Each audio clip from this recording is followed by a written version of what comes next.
morning, beautiful people. It is Thursday, the 20th of August. Welcome to TDA, the day after your favorite news platform and the home of popular culture as defined by you wonderful people. You define people who made up this wonderful culture. And of course, like we are every blessed morning, we're hosted by the very best. Brent, you in the building? I like how you did that. Mm. You know you did that. Did you even catch what he did just now? When the spirit's in the building, ain't no Wow. telling. Ain't no telling. Listen, man. morning. We got a special one for y'all today. And I just realized that it is episode 999. And when you flip this, you know who we're going to be addressing today. All right then. Oh, All right then. crazy buzz. I'm telling you. Wow, serendipity. You understand? Crazy. Guys, you might need to, I don't know, tune in on multiple devices. Yeah. Just in case something happens, some Yep. electromagnetic Yep. surge Yep. takes out one of them and they tell you it's a Mhm. coincidence. Mm-hmm. It's not a coincidence. Mm-hmm. But just be prepared. Mm-hmm. You understand? We've got a backup generator going too. We've got 100%. 2 internet streams going right now. 100%. You understand? Share the video, like the video. It's all important. Telling you. My sense is very bad. No Zori slander today. We need all the You understand? all the help we can get today to keep this stream running. Mm-hmm. So wherever it comes from, I'm alright. I am alright. I'm all good.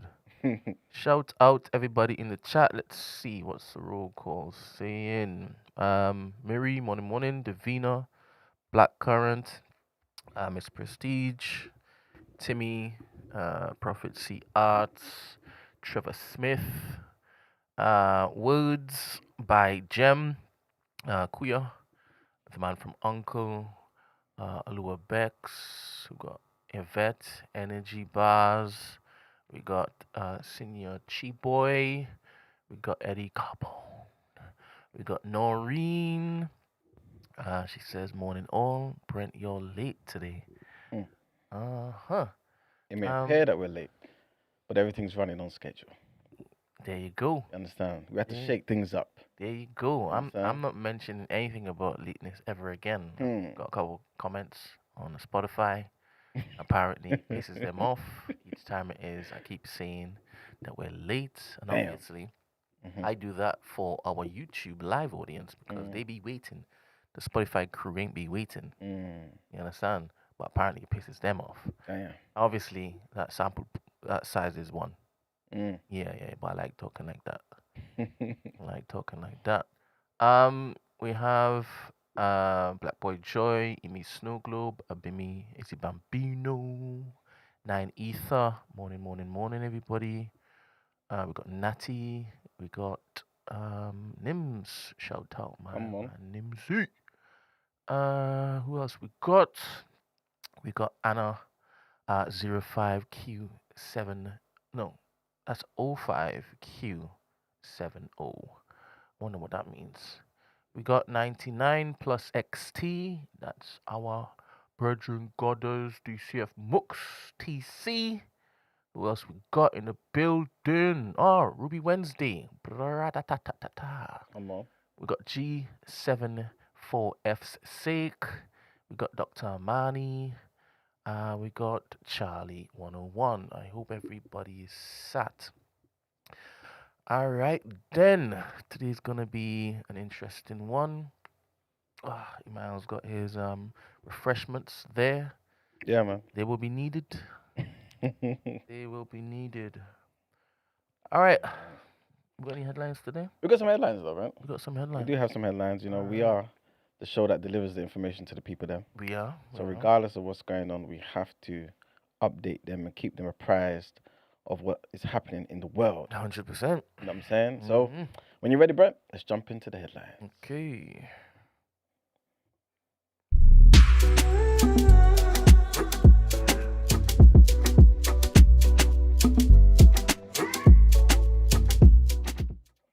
All right, so our first headline is about the PM, Andy Burnham, who's announced £10 million in funding aimed at ensuring everyone who needs a bed can get one in Liverpool City region before Christmas. Big him up for that, man. Mm. Yeah, man. The Prime Minister said tackling rough sleeping remains a personal priority, building on similar commitments that he made as the mayor of Greater Manchester.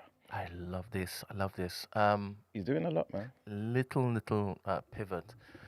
Each time it is, I'm sat in front of my computer. I've got like 2 or 3 screens in front of me, right? On the top one, if I have a long editing session, I normally go through, I don't know, a beloved TV series, right? And I'll choose wisely as to what it is I have going on, right? But it's normally something I've seen before, so it's not like I have to pay attention to it. It's just background noise. And the latest series that I've been watching, well, it's not series like a trilogy, is Blade. Okay. Yeah. Okay. And as you just mentioned just now, the rough sleeping, obviously, it triggers little memories, Yep. right? That's how the brain works, right? True indeed. Yep. So, as you mentioned, homelessness. There was the last episode where Blade goes into a factory, right? Owned by the vamps, right? And we'll talk about vamp today as well, you get me? Yeah, the bloodsuckers.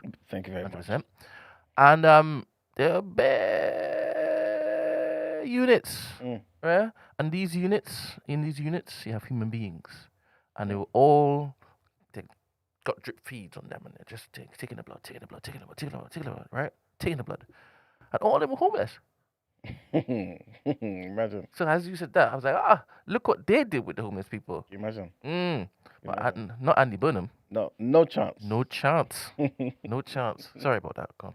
No, it makes sense though. All right. All of these things, again, like we said before, they show us certain parallels in real life. 100%. Man. So 120%. Again. Wonder who funded those vamps. All right then. Exactly. Because they could have easily just bitten them. But they used money to buy equipment. 120%. Exactly. Top range equipment. Exactly. Well, this particular funding, right, will go towards emergency accommodation and support services across the region as winter approaches. Homelessness charities have cautiously welcomed the announcement, while stressing that longer-term, sustained investment is needed to address the root causes. Also, remember last week we were talking about Zambia. Well, long story short, the Electoral Commission declared Hakainde Hichilema the outright winner with 61.4% of the vote, avoiding a runoff against opposition leader Brian Mundubile, right? Counting was suspended for hours on Friday after attacks on polling station officials and alleged theft of ballot boxes, right? Prompting the army to be deployed in certain parts of Lusaka.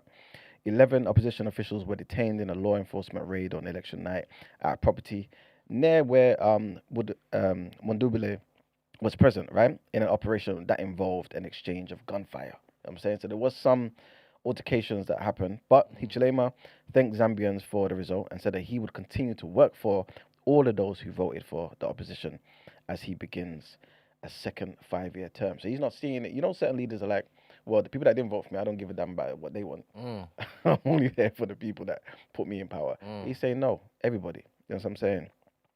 Next headline.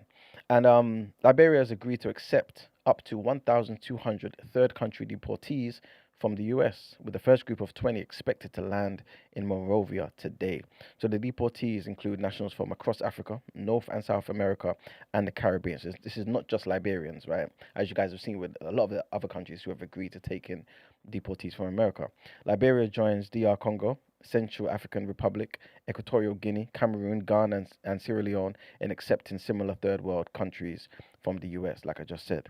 The arrangement is part of a wider push by Washington to relocate people whose home countries won't take them back directly.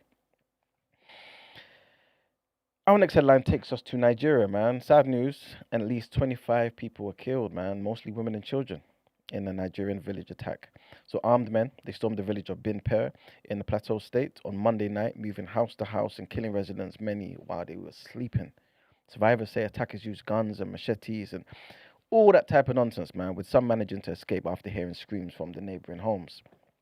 It's the latest flare-up in Plateau's long-running conflict between mostly Christian farmers and the Muslim Fulani herdsmen over land and obviously over resources. The state governor has ordered intensified security patrols in the area as residents accuse authorities of failing to protect vulnerable communities despite repeated warnings. A lot of people are failing vulnerable people. You know what I'm saying, despite the repeated warnings, right? But we're going to get into that anyway today. 100%. Next headline, still in Africa, at least 36 humanitarian workers and contractors have been killed in South Sudan since January, already above the 31 that was killed in all of 2025. So the UN says that over 450 incidents of violence against aid workers and assets were reported between July last month and obviously the top of the year, January. That's more than double of the same period last year. Around 10 million people in South Sudan need humanitarian assistance this year. This is including 7.5 million facing severe food insecurity, making safe aid access very critical for the people in that region. Next headline, and the Israeli military has confirmed its troops opened fire on a car carrying Hind Rajab and 6 family members in Gaza back in 2024 and has ordered a criminal investigation. Hind or Hind, pardon me if I'm getting the pronunciation wrong, died after a desperate 3-hour phone call to the Palestinian Red Crescent, pleading for rescue as her family lay dead or dying around her. The case became one of the most widely known individual tragedies of the war, prompting international outrage after audio of the call was released. The family's car had been trying to flee a new Israeli offensive into Gaza City when it came under fire. Next headline, and a free multimedia exhibition celebrating 6 decades of Notting Hill Carnival has opened at Somerset House, guys, running until Friday. You know what I'm saying? It traces the festival's journey from a small 1966 street party into today's 2 million strong celebration of Caribbean culture. The show brings together film, photography, sound, archival, materials, sculptures, costumes, all of those things that span the carnival's full history. It comes just over a week before this year's carnival takes place, which is going to be next weekend, as you guys know. Well, not this weekend, the next weekend, right? On the 30th and the 31st of August, marking the milestone anniversary on the streets of Notting Hill itself. And the next headline, Russia says that Ukraine launched one of its largest long-range drone assaults on Moscow since the war began, hitting a warehouse belonging to Russia's largest online retailer. Russian officials claim debris from British-made drones were found at the scene and warned the UK will pay a high price for its involvement. The Prime Minister Andy Burnham said that the UK had no intention of backing down, reaffirming what he called Britain's 100% support for Ukraine. And our last headline, guys, Meta faces a landmark California trial over claims that it hooked children on its apps. Yesterday we spoke about this, right? So a high-stakes trial has begun in California, accusing Meta of deliberately designing Facebook and Instagram to keep young users addicted. The case is a major test of children's online safety law, with California saying penalties could run as high as $200 billion if Meta loses. 200 billion. And where's it going to go to? This is it. Who knows? Who knows? Meta, they're arguing that social media addiction isn't a recognized psychiatric condition. Can you imagine? So they're pushing back on the core claim underpinning the entire lawsuit. That's a fair point. And that's why the conversations that Dr. Mani and her crew be having need to basically elevate it, push up the ladder and get things in law. Yeah. You get me? Yeah. Let this be the precedent. Because I don't know how cheeky they be doing that. That's cheeky. Hey, we ain't breaking the rules yet. Yeah. So you can't. Can you imagine?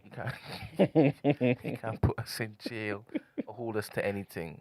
Diabolical. Fair. Wicked people.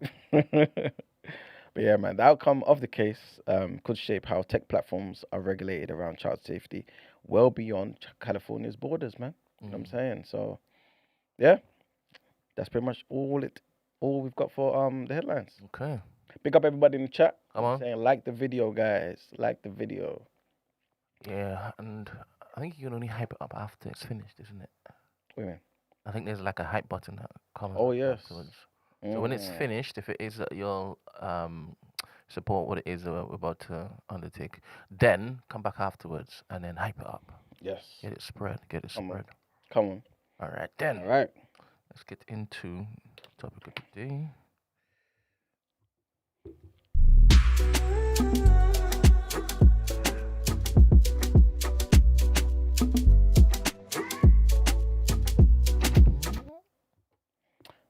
Now, Today's topic of the day. This is going to be about Nathan Cofnas. Obviously, the title suggests that, and I want people to get their pens and pads out. You know what I'm saying, or just make mental notes, whatever suits you best. Because I feel like this is something that we have to talk about. We've said before on this show that at times, in fact, every single time, whenever there's an attack, and I'm talking a blatant attack on people within our community, we have to be there to say certain things. You know what I'm saying certain standards that are applied to black people, to minorities, need to be applied to everybody across the board. Otherwise, we're just talking straight discrimination. And these sort of behaviors can't be happening in 2026, not under our watch anyway. So I feel like the same light that was put on Jason Arday, Professor Jason Arday, needs to some degree be put on Nathan Cofnas and the racist ideologies that this man was trying to push. Because he didn't just hold them. I mean, you and I both know, everybody knows, there's loads of racists out there in life, but they just keep them within their four walls of their house, their bedroom, you know what I'm saying? But this guy was doing far more than that, you know what I'm saying? And we're going to get into that, you know what I'm saying? So yeah, I don't know, like guys, please like the video, please share the video. If you're ready, put a quick thumbs up in the chat to let me know to proceed. You know what I'm saying? Brent, do you feel like, I don't know, in the next 5 years, people will start to respect our community and take some real learning from what happened to our dear brother Jason Arday? I'm always hopeful, always optimistic, but that's always because it's founded in action, innit? Right? And we be moving every single day. Yeah. We're always moving forward, right? Yep. Sometimes it looks like we might be moving backwards. That's because we've stopped to bring people, pull people along. you understand? But it's always forward momentum. So I do believe in 5 years' time, if it is that we do what we need to do, if TNB does what it is it needs to do, there will be a marked difference. Yeah. A very marked difference. That's my belief, though. How about you? Same. I'm very optimistic, man. I think for a lot of people, I'm probably one of these hopeless romantics who believe in. But I feel like you need to be. I feel like any successful person, and when I say success, I'm not even talking material type of person. Just somebody who, I don't know, is content with certain things and wants to every day have a desire to push forward. They believe that it will result in something. Do you know what I'm saying? Like onward always. You know what I'm saying? So I believe it. Otherwise, what's the point? Might as well just mind your business and just do nothing. So, and I just don't believe that. I believe that we are in this generation, at this day and time, for a reason. And don't you believe that in doing nothing in this day and time, it's furthering the enemy's True cause? indeed. 1,000,000%. So it's still a choice that you're making that is benefiting them, and like it's killing your own. Yeah, 100%. And that's not hyperbole. No, it's killing true indeed. your own. Yeah. JE, I believe, says in the chat, I think as a community, we need to be humble enough to admit that we don't understand everything and not take journalists' words as gospel. Ask for credible explanations. Misinformation helped fuel this. That's a good point. That's True a good indeed. point. True indeed. Why is that a good point in my mind?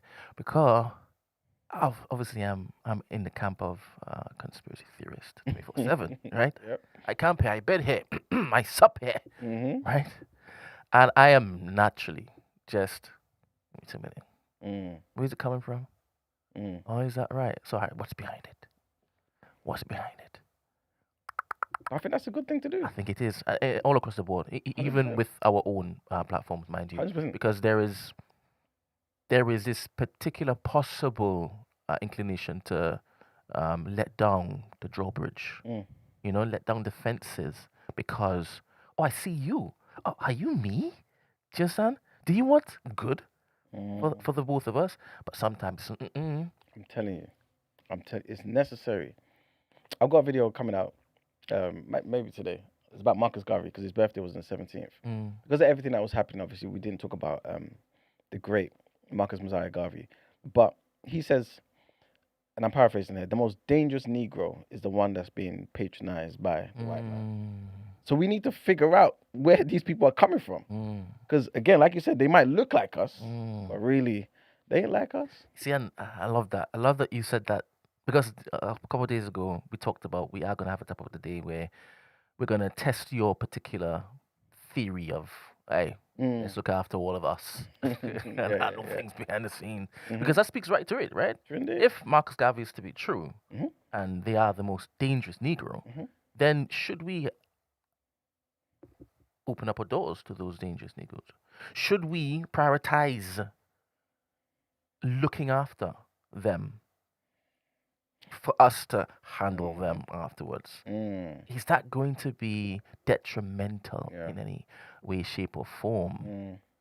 So, obviously, another topic of the day we'll be diving into. I'm very interested in how we approach that, because I want quotes and stuff. I want just as a reminder. All right. Just as a reminder. Yeah, we need it, man. We need it, man. But yeah. Today, obviously, we need to talk about something that's high on the agenda, and this is we spent obviously the last week or two or so speaking about Jason Arday. I'm saying Professor Jason Arday, rest in peace. And I think there's some people obviously talking about Nathan Cofnas and things of that nature and his ideology, but I think it's necessary for us to go into depth. Like there was, I believe, people are talking about hundreds of articles about Jason Arday. I don't know if there's hundreds of articles about Cofnas. You know what I'm saying? Therefore, there needs to be a long dialogue, a conversation. You know what I'm saying? Minimum an hour 100%. on Nathan Cofnas, so that we have real, tangible things that we can hold on to, understand what's going on. Because otherwise, we're going to not be prepared for the fight that is actually occurring. You know what I'm saying? Because let's be clear, there's most definitely an attack that's going on. 110%. You know what I'm saying? One could have argued before it was a Cold War. But when people are resulting in, you know what I'm saying? When this is happening, guys, we have to be mindful, man. You know what I'm saying? Big up everyone in the chat. Everyone's active. I love it. Okay. You know what I'm saying? But yeah, Ben, when you're ready, let's get into this. Right. I didn't see you guys put the thumbs up though, but all right, it's fine. I know you guys are ready because you're typing. You know what I'm saying? All right. You know what I'm saying? But like I said, we have spoken about Jason Arday, and I think it's important for us to remember that in all of this, what's transpired is that he's now passed away. You know what I'm saying? He was 41 years old, for those who don't know, and who are maybe just tuning in for the first time, whatever it may be. He was a father, he was a partner, he was a son, he was a black academic. He was a neurodivergent man whose work, qualifications, life story, and credibility became the subject of extraordinary public scrutiny, right? But I don't want us to go back to the allegations. I want us to talk about Nathan Cofnas, right? Because Cofnas wanted Jason Arday scrutinized, right? And so we're going to scrutinize Nathan Cofnas. I think we have to. We have to focus. Yeah. That looking glass. That Yes. what's it called again? Magnifying The magnifying glass. Yeah, we got to put a magnifying glass. You know what I'm saying? Yeah. We have to. Yeah. You know what I'm saying? So I want us to look at his qualifications. We have to look at his doctorate. We have to look at his academic work. Hold up. I think hopefully, seeing as I think we promised another heat wave. Yes. You know when it is you put the magnifying glass there, and the sun is beaming through. Yes, some people get scorched. Well, we talked about Blade, the reference before. Yes, it's indeed. important. Yes, indeed. You know what happens when it is that you put the sun? Exactly. Let's go. So, right, again, I want us to go through this properly and slow it down a bit so that we can go through it and everyone understand, be on the same page, right? So again, he was academically trained in philosophy, right? He studied philosophy at Columbia University, history and philosophy of science at Cambridge, did a doctorate in philosophy at Oxford. So his doctorate was in philosophy, it's not in genetics. That's fine though, because obviously you don't need to be, you know what I'm saying, have a doctorate in every single thing before you can talk in it. Can you imagine? It's not necessary. So my argument is not that, he's a philosopher, therefore he's wrong, you can't talk about genetics, right? No. I'm just giving the background and providing context for the picture that I want all of us to be able to see, right? His Oxford doctorate was called Evolutionary Explanations and the Debunking of Moral Beliefs. It dealt with evolutionary explanations of morality, cultural evolution, and moral beliefs. All right, let me just show you this. Everything that we're going through, we have sources at the end of this particular session.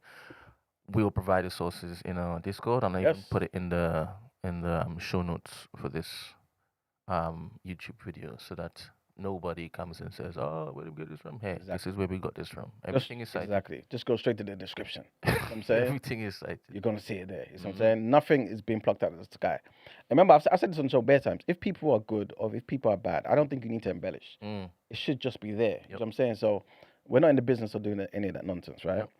But yeah, like I said, let's get to the point of this, right? But I'm preparing you guys to see certain things, right? Again, those scrutiny and lights were shone on Professor Jason Arday. We have to do the same thing here. And everything I'm saying, it might seem like it's not connected, but it's all connected, right? So back in February, 2 years ago, 2024, he published an essay called A Guide for the Hereditarian Revolution, right? The subtitle was How to Win the Elites and Create a Better World. Stop right there, Brad, please. How to win the elites and create a better world, yeah?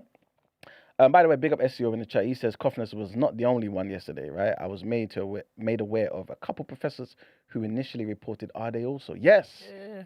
But within his own thank you very house. much. Exactly. Crazy. Exactly. So think about that title for a second, guys. He's not hiding the fact that he wants intellectual and political change, you know. And again, there's nothing wrong with that because to some degree, all of us have certain agendas. We want certain things made better, right? But he argues that hereditarian ideas need to become accepted amongst the elites if what he denotes as wokeism is to ever be defeated. Now, hereditarian, for those who don't know, is basically when someone believes that genetics and inherited traits play the main role in shaping a human being's behavior, their intelligence, and their personality. All of this is playing a role in what I'm about to say. All of it. You see what I'm saying? So he even calls race realism the scientifically correct position. By the way, guys, yeah, imagine, right? This is what he believes. And by the way, guys, you guys can Google it, you can do whatever. Race realism is a discredited pseudoscience. You know what I'm saying? Right? And they basically just believe in innate biological differences between races. And they say that modern genetics and anthropology, they all confirm that this is all bollocks, basically, my language. Sorry, guys, right? Cool. But again, the most important part, right, this morning is for us to look at what he believes would happen to black people under what he calls a meritocracy, right? So again, these are his own words. I'm not paraphrasing here. Unless I say I'm paraphrasing, I'm quoting him. And again, for this particular session, I'm going to put up all the sources. If you're quoting something, I'm going to put up on the screen where it's from. However, this time, you can't. This is a link to his website, fnas.com. Yeah. Right. Now, this can't be reached. Now, when it is, I was looking at it, I'm thinking, this is probably one of two things, right? Somebody's attacked it, right? Or he just shut it down himself, innit? Because of the scrutiny. The microscope that people are now having into his life. Yes. You understand? But whatever, we can't access that right now. But the quotation is exactly all right. Accurate. Exactly. Big up Kings Mono is in the chat, you know what I'm saying? Big up everybody in the chat. Come on. So Nathan Cofnas said, in a meritocracy, Harvard faculty would be recruited from the best of the best students, which means, I'm not paraphrasing here, guys. In fact, let me start again. In a meritocracy, Harvard faculty would be recruited from the best of the best students, which means the number of black professors would approach 0%. Crazy. That's insane to say. Crazy. If you read the entire article, it's a shame because obviously his thing is down for some reason. Yeah, cool. But he predicts that black people will become almost absent from high-profile positions outside of sports and entertainment. Yeah? Now, stop and think about that. And think about the scale of the argument. Now, again, some of these things, if it's just in his house, you know, maybe who cares, right? But you're going to understand that it's not that, right? So this is no longer simply a scientist or a philosopher saying there may be average differences between populations on a cognitive test, you know. He's taking the worldview and making a huge leap about black participation at the highest levels, of society. So he's talking about academia, he's talking about leadership, he's talking about elite professional life, right? And in his imagined meritocracy... exactly. Again, this is a pseudoscience, black representation at Harvard would approach Zero. He didn't even say 0.5. Oh my days. Crazy. So the next question is simple. What evidence gets you from a contested debate about population averages all the way to the conclusion that black people would be in all high areas of life not be represented? And also, why black people? Why are you talking about black people? Why? Right? And so I think this is where we need to start understanding his worldview, right? And why it matters. You know what I'm saying? And why it is that it's not a stretch that he has turned his position to Professor Jason Arday, right? So again, none of this stuff is just for no reason. There's another reason as well, yeah, that the title of his essay matters, right? He calls it a hereditarian revolution. Yeah, so he's arguing, yeah. Imagine he's at the forefront of this. He's right at the front with his sword and his shield. That guy looks like a mother effing smooth pebble from the beach. You know what I'm saying? He argues here that simply changing laws or removing particular DEI policies will not be enough. Not be enough for what, Brent? You know what I'm saying? His argument is that the underlying belief in racial equality has to be challenged amongst people who control elite institutions. Let's be clear about what he's saying, though, right? Because there's a distinction that we need to make, right? He has academic arguments about intelligence and heredity, yeah, but he also has political arguments about what should happen in institutions. You see what I'm saying? So he's got his academic thing. From here, he's now saying institutions, pay attention to what I'm saying, even though it's a pseudoscience, right? Pay attention and implement things now. He wants elites persuaded. He wants the culture changed. He wants hereditarianism to become intellectually respectable. And he explicitly connects that project of his to defeating what he calls wokeism. Again, hereditarianism, if you just joined us, right, is the belief or theory that genetics and heredity play the primary role in shaping a person's behavior, intelligence, personality, right? And the differences basically between individuals or groups rather than environmental things, rather than your upbringing, rather than the nurture, rather than the education. Do you get what I'm saying? And that's important, right? Because he later talks about Jason Arday, and the way he talks about Jason Arday, right? He doesn't remain, Jason doesn't remain just one academic person that he's targeting, you know. He's using Jason to now make a wider argument about DEI standards and black representation. You see what I'm saying? So we have to bear those things in mind. Now, again, back to the distinction, right? Because I want us to understand what exactly is happening. Big up everyone in the chat as well, you know what I'm saying? But listen to this. If intelligence is partly heritable, right, between individuals within a population, that doesn't automatically prove that an average difference between two populations is genetic. You see what I'm saying? And therefore inevitable, therefore it's fate because of these so-called differences. Because you can look at certain things in life, right, and see that this is not always the case, right? Easy example. Think about height. Yeah, height is obviously strongly heritable. Brent's a tall guy, but his pops is too. So is his brothers. You see what I'm saying? So all of those things are heritable, but we know that height can change across generations because of other factors like nutrition, disease, living conditions. All those things factor into it, right? So saying that intelligence is heritable doesn't in itself just prove that, yeah, the measured average differences between black and white populations is caused by racial genetic differences. We have to look at the factors, how people are even measuring these things, and what you've done to particular situations. Because imagine, right now we're even talking about it. What have they been saying on the news? That, the average white boy is the most, you know what I'm saying? Most, what's the word? I don't know, who's doing poorly basically in class. The most left alone, they don't give a damn about. Now, are you going to start saying that's heredity? You see what I'm saying? So we have to be mindful of all these things.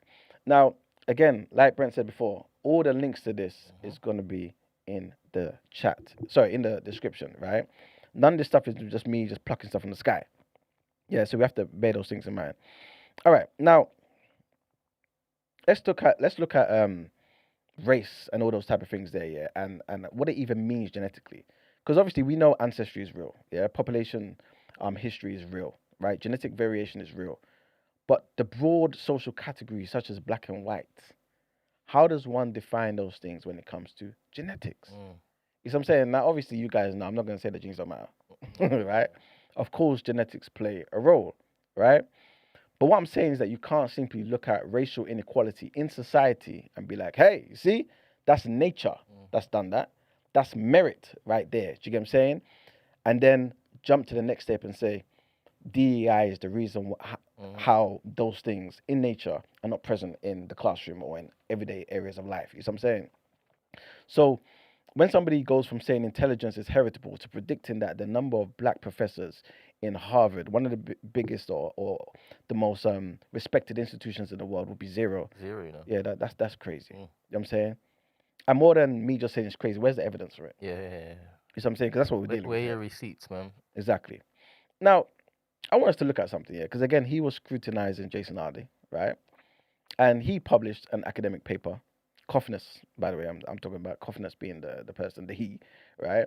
He published an academic paper defending research into group differences in intelligence. And that paper is going to give you his academic case, right? And not just his political disposition, right?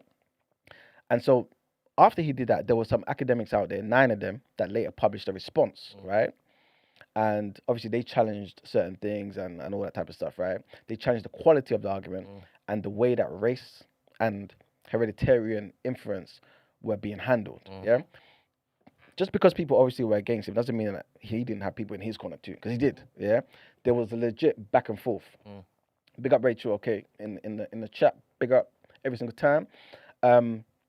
But again, regardless of the back and forth, most people are saying racial realism and the nonsense that this guy spews is pseudoscience, right? So again, if that's the case, how do we get from that to the confidence to say that black people would end up effectively at the bottom in any supposed meritocratic society? It doesn't make sense. Again, I'm saying all of this to paint a picture. Now, this is the part where you need to make sure your second devices are working. You understand? Make sure your internet connection is all right and exact, yeah? Because it's important for us to look at, wait, hold on. Okay, Miri says, can we get the mic unmuted on Discord, please? What does that mean? That he wants to chime wants in? to just... Uh, All right, come on, Discord for a second. Because remember there was a day when he said he doesn't know how to do it. Yeah. So now that you've learned how to do it, come for a second. Just for a second. Let's see what it is that you want to say. Let's see what this interruption entails. Are you there? Are you there? Big up Izzy. He says, Cofnas's work sounds like a big waste of time. There's just as much, if not more, diversity within races. Secret Basserig says, you can fool some of the people all the time and order the people some of the time, but never order people all of the time. True indeed, right? All right. Wait. All right, good morning, Marie. What do you do? Good morning. I'm just here to listen because my YouTube stream is fuzzy. Ah, thanks. Okay. All right, it's now unmuted, so you can hear it. Okay, Thank cool. you. All right, let's continue. Yes. Now, like I was saying, I want us to look at another part of Cofnas's academic work here, because I think it raises very serious questions about his consistency, right? And again, check your stream and make sure everything's good. Mary just showed us that things could be a bit temperamental, especially at this point in the lecture, right? Yeah. Now, Cofnas, he's written extensively against Kevin B. MacDonald, right? And his evolutionary theory of Jewish group behavior. Now, who is Kevin B. MacDonald, right? This is not me trying to big him up or anything like that, but I'm just trying to say that Kevin B. MacDonald is not a random guy on Twitter somewhere. He's actually a professor of psychology, right? But he is known allegedly for writing an anti-Semitic book trilogy that claims that Judaism is a genetic and evolutionary strategy designed to undermine Western societies. This is what this guy's on, right? But again, this is not a respect. In fact, let me not even mention no names. But he didn't just get his doctorate off of Amazon. You know what I'm saying? This is a professor, right, of psychology at California State University. Yeah, and he was there all the way up until his retirement. Hence, Cofnas even taking the time out to even respond to him. Right, cool. Now, in a peer-reviewed paper, Cofnas argues that McDonald's misrepresented sources and cherry-picked evidence, yeah? And he rejects a hostile collective explanation of Jewish success and influence. He calls it anti-Semitic, right? Hence, Kevin B. MacDonald being labeled anti-Semitic to this day. And what does Cofnas offer as part of the explanation for Jewish overrepresentation, right, in all the intellectually demanding fields? What does he say, Brent? I'm telling you what he says. He basically says Amongst Ashkenazi Jews, yeah, they have comparatively high average intelligence, alongside the geography and the concentration in major cities. That's why it appears as though Jewish people are excelling. So comparatively to everybody else, yeah, they've got high average intelligence, then factor in the geography and the concentration. So when somebody turns Jewish over representation into some sinister, diabolical group theory, he says, hey, slow down, my friend. Look at the evidence.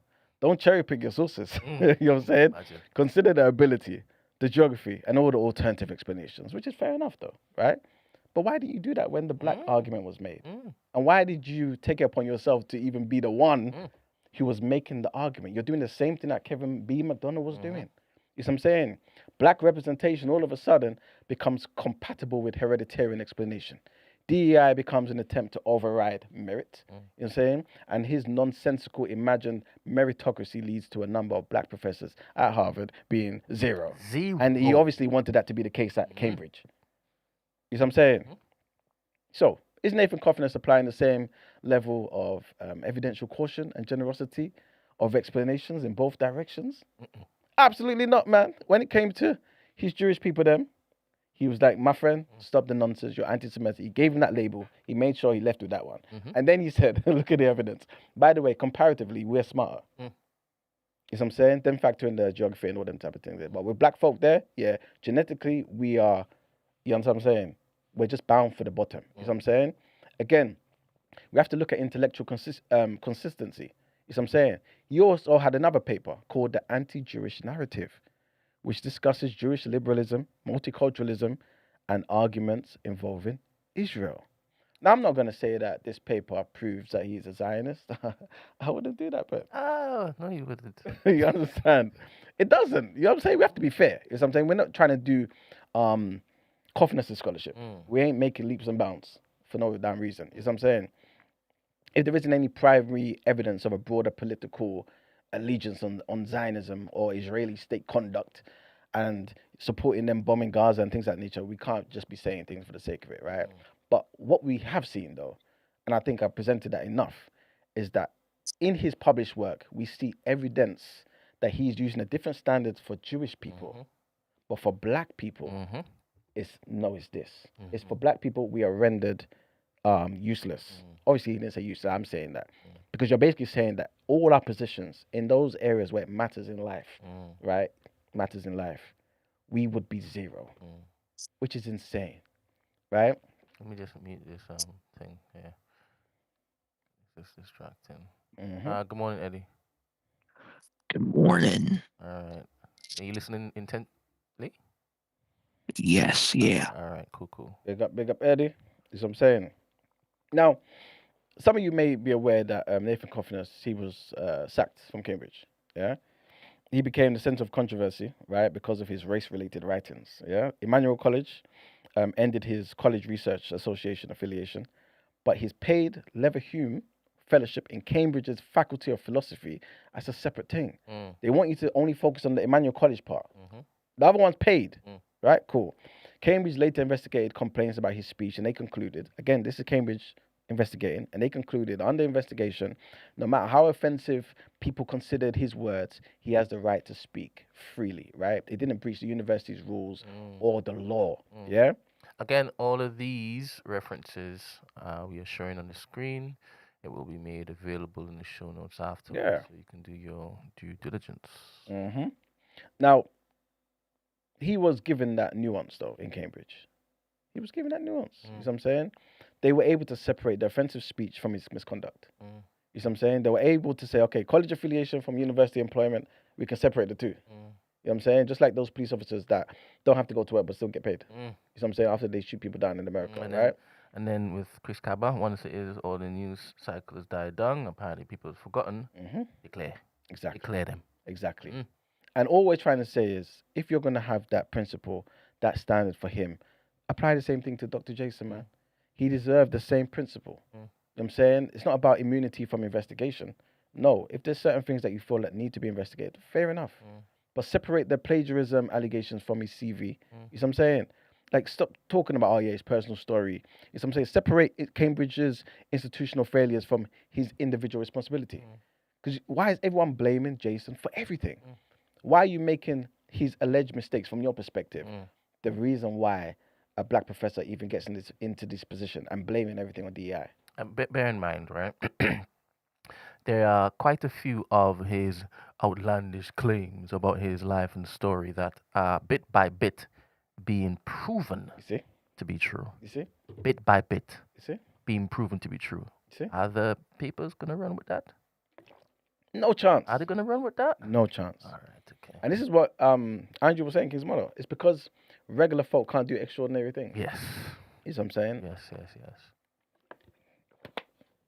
Now, I've said on the show before, at least, again, this is just from what I've read, innit? So I could be wrong. I'm here to be corrected. I don't mind. But I was basically saying I don't fully blame Cambridge. At least not in the beginning, because initially they made that distinction, it seemed, right? They came out to defend him, right? But again, in the wider public conversation, they've now been forced to do certain things. Now everyone's talking about Jason Arday himself being a fraud.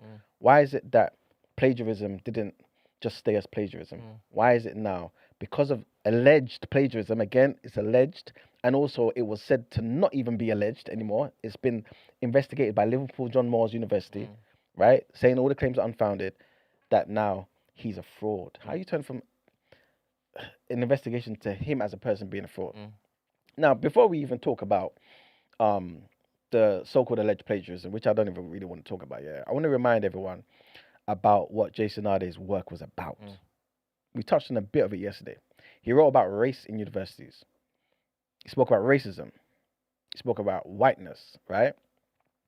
He spoke about all those things that you know would threaten particular institutions. He spoke about academic staff. He spoke about mental health. He spoke about neurodiversity and the way that institutions define merit and also define excellence. You see what I'm saying? Now, who's that in direct opposition to? You see what I'm saying? Who is that in direct opposition to? Now, there's plenty of papers that Professor Arday has put up. That he has written about race, neurodiversity, and higher education. Again, there's a plethora of them. All of them are going to be linked, right? So you can actually do your own due diligence and speak about it, right? But his work essentially asks how racism, elitism, neurotypical norms, and institutional structures can affect who gets through the doors of elite education. But Cofnas, he argues that unequal racial representation may reflect inherited group differences and that DEI is what they use to override merit. Two different explanations for why black people are underrepresented at the top. Completely two different, right? And then one of those men obviously investigates the other. We know who did what, right? Does this prove a motive? Not necessarily, but it absolutely makes it clear, you know what I'm saying, that Nathan Cofnas' pre-existing worldview was relevant to him actually trying to get everybody to look at Jason Arday. You know what I'm saying? Like, there was a real motivation here. Now, again, I want us to bear all of these things in mind because it's important to bear all these things in mind when it comes to looking at how Jason is framed in the viewpoint of Nathan Cofnas. Yeah. Now, Nathan Cofnas, obviously, he had a website which is now down, right? And he had an article where he questions Jason Arday's citation practices, right? He called it DEI fraud and cover up at Cambridge. Again, any reference to his website and the things we were talking about, this is what you will meet, right? And the thing is, let me just read the URL. ncuf.pi/DEI-fraud-and-cover-up-at-Cambridge. So it's actually in the URL, right? Hopefully it should be people should be able to get a hold of the. Yeah, normally you can kind of put the URL in like a time machine. Don't know what it's called. Turn back or way back maybe. Yeah, and then you can see the site before, like changes were made and whatnot. So crazy. Do your due. All right. So at the end of the article, near the end of the article, right? I'm going to quote him now. He says, after obviously he's done all the nonsense trying to prove his case. Again, this is all pseudoscience. Yeah. He says, isn't Cambridge making a statement that the only way to have black professors is to abandon all standards? Crazy. Again, I'm not interpreting him. I'm not paraphrasing. That's a direct quote. He moves from Jason Arday to the question of whether having black professors requires abandoning all standards. You see what I'm saying? That's why you can't accept this as just an attack on one man, or his citations, I should say. He made this bigger than Professor Jason. You see what I'm saying? How did academic integrity, how did a dispute about that rather become evidence in a wider argument about DEI, black professors, and whether black representation at elite universities is genuinely merited? You see what I'm saying? I think I've showed it already, but let's keep going. Big up, Temi, she says Wayback Machine. Is that what it is? Yeah, I think it's called Wayback Machine. Yeah. Okay. Now, again, there's another part to the story that I think people need to hear, rather than just have it paraphrased, right? So shortly before Jason died, Nathan Cofnas, he appeared in a video conversation with David Starkey. I think a lot of people know about David Starkey. Yeah. All right. Just show you Ren's gonna this video. show you the clip. There you go. So Yeah. in your free time, obviously we don't want to promote the channel or the video, right? But so you can see the diabolical nature of the conversation, it's all right. You know what I'm saying? You can still have your, you understand? Just see what they're talking about. See how you're being spoken about. Because again, this is not just about Jason Arday. It's about us. You know what I'm saying? Look at that pleb. Looks like a smooth mother effing stone on the beach. That's what he looks like. Look Such a shame, man. Stupid face. You know what I mean? Stupid face. Anyway. Yeah. All right, and this is the part where the neurodiversity comes into the conversation. Again, Jason's made it clear about certain things, right, in his life and the hurdles that he's had to go through. And this is why neurodiversity matters, right? Not because autism exempts anyone from academic standards. Obviously, it doesn't, right? So no one should even think that's the case, right? But it matters because Dr. Jason spoke openly about being neurodivergent and even wrote academically about the experiences of black people who are neurodivergent in universities. So we have to ask, in that same interview, that conversation between the two of them, why did bringing up his disability, his condition, his disorder, what did that have to do with questions about his academic work? You see what I'm saying? Like, we can question the tone, we can question whether it went too far, but most importantly, we have to look at why they jumped from there and they started talking about the human being and not just the work. You see what I'm saying? Now, this is why we then get onto the next stage and we start talking about proportionality. Because again, no one should be above investigation. You see what I'm saying? Big up Rachel. You know what I'm saying? Big up everyone in the big up Dr. Cheryl. Come on. Big up Coco, big up Dr. DCF, Cheryl. big up Eddie, big up Shorty McGriff, everybody. You know what I'm saying? Now, whatever you believe, regardless if you believe Professor Jason was wrong, whatever, regardless of all those stuff, right? People need to understand that they went to the next levels. You know what I'm saying? Because his academic papers were examined, his biography was examined, his childhood was examined, his diagnoses were examined, his sporting claims, his fundraising, his personal story was examined. Every goddamn thing was examined. Accountability and proportionality are not the same thing, people. We need to remember that, you know what I'm saying? Especially when it comes to people within our community. You know what I'm saying? A story that can contain legitimate journalism, or pardon me, a story can be legit journalism, but still be a pylon. 100%. It happens all the time. We've seen it. All the time. Look at football. Raheem Sterling, like Saka, all of these people. Remember when when they missed the penalties? Look at the extreme that people went to. You see what I'm saying? Now, a black academic can be individually accountable, right? Good question. That all that stuff wasn't really proper journalism, to be honest. To be fair, Didn't qualify. exactly. You know what I'm saying? That's rag-worthy Yes. Investigations. 100%. 100%. Now, like I say, a black academic can be individually accountable, right? Or at least should be, right? Without his individual failing, if you want to call it that. Again, I'm just speaking generally here. Being evidence that black advancement in itself is a fraudulent thing. You know what I'm saying? Which is what this guy is trying to do. You have to understand this, because that, again, is going to lead us to the next stage. Like they always say, you got to follow the money, man. Always follow the money. Now, this part I want us to slow down and think about. This is where we need the Black Robs of the world. You know what I'm saying? Black Rob, do your work. You know what I'm saying? I'm going to mention some names. Going to mention some themes and organizations.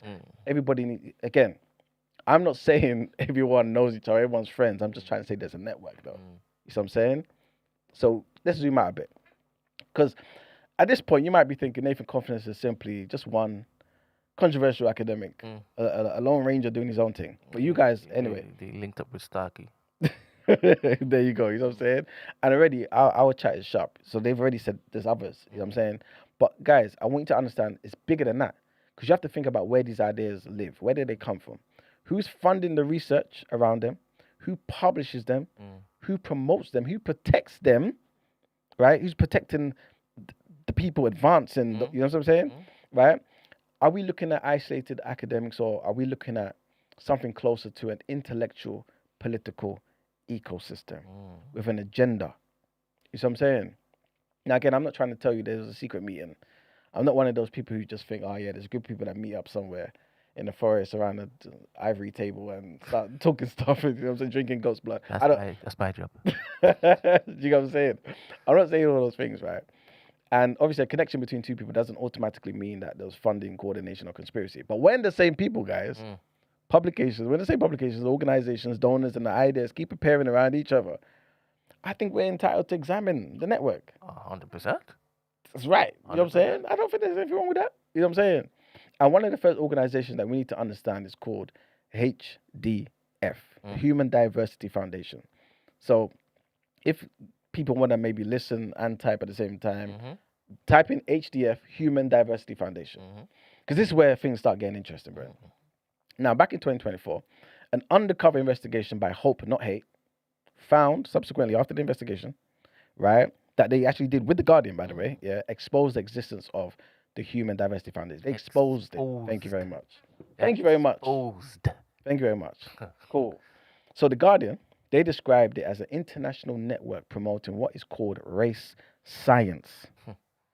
I'm not the one saying this. Brennan's not the one saying this. The Guardian has said this. They did an investigation, right? I'm quoting them here. Race science. This is an international network promoting this, right? The attempt to explain racial inequalities substantially through inherited biological differences. The same thing this guy is doing with this race realism nonsense, right?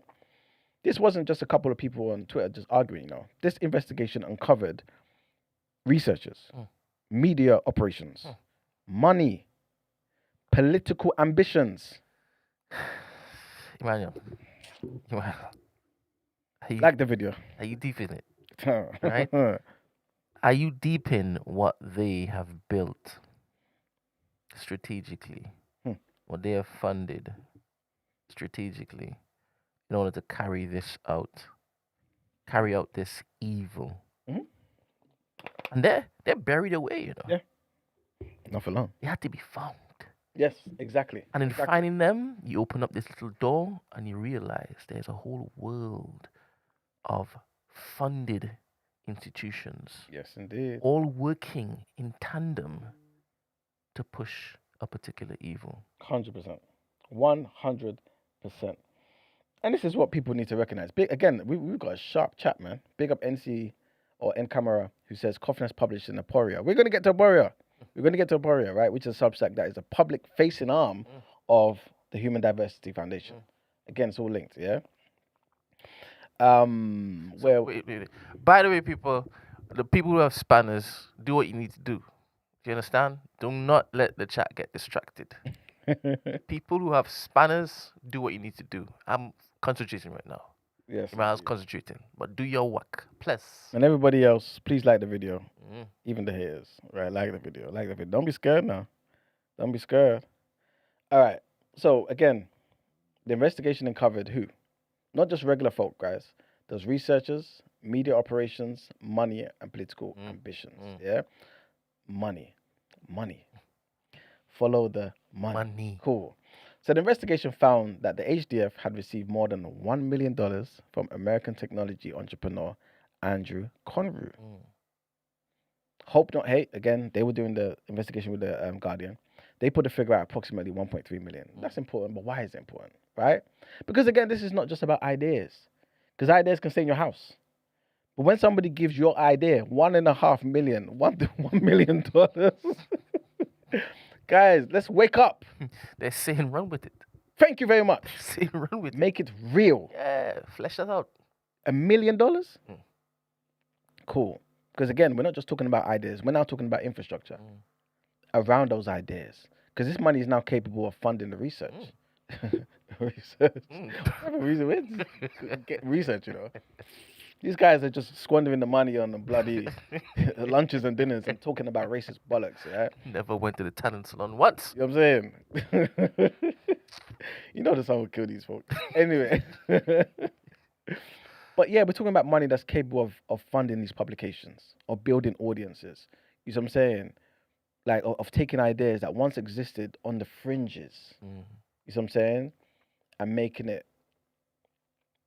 seem as though it's a respectable thing that we need to pay attention to. You know what I'm saying? Things that ordinarily we would have just dismissed. Now, to be fair to the same gentleman that I'm talking about, Andrew Connery, right? He was actually approached by journalists. 1 second. Moderators, don't just remove messages, please. You could remove people. You can put them in timeouts. You can hide the user from the channel. There are several different features that you'll have access to. Don't just remove comments. Be a bit more militant with it. Thank you very much. Yeah, man. So again, like, we're not just trying to make things up here and make people seem bad, innit? Like I said in the beginning, if people are good or bad, I don't think we need to embellish certain things. It should just speak for itself, innit? And to be fair to Andrew Connery, after journalists approached him with what their investigation basically uncovered, he said that he funded what he believed was supposed to be like a non-partisan academic research thing. Is what I'm saying? So he said, "Hey, I have 1.3." Yeah. Yeah, man. All right.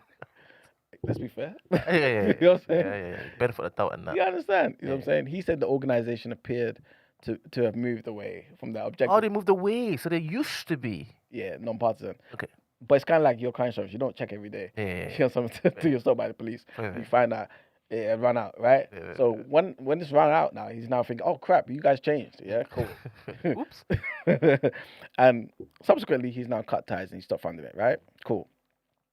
But then, like the gentleman said in the chat, we have to come to aporia. Now, aporia is important, right?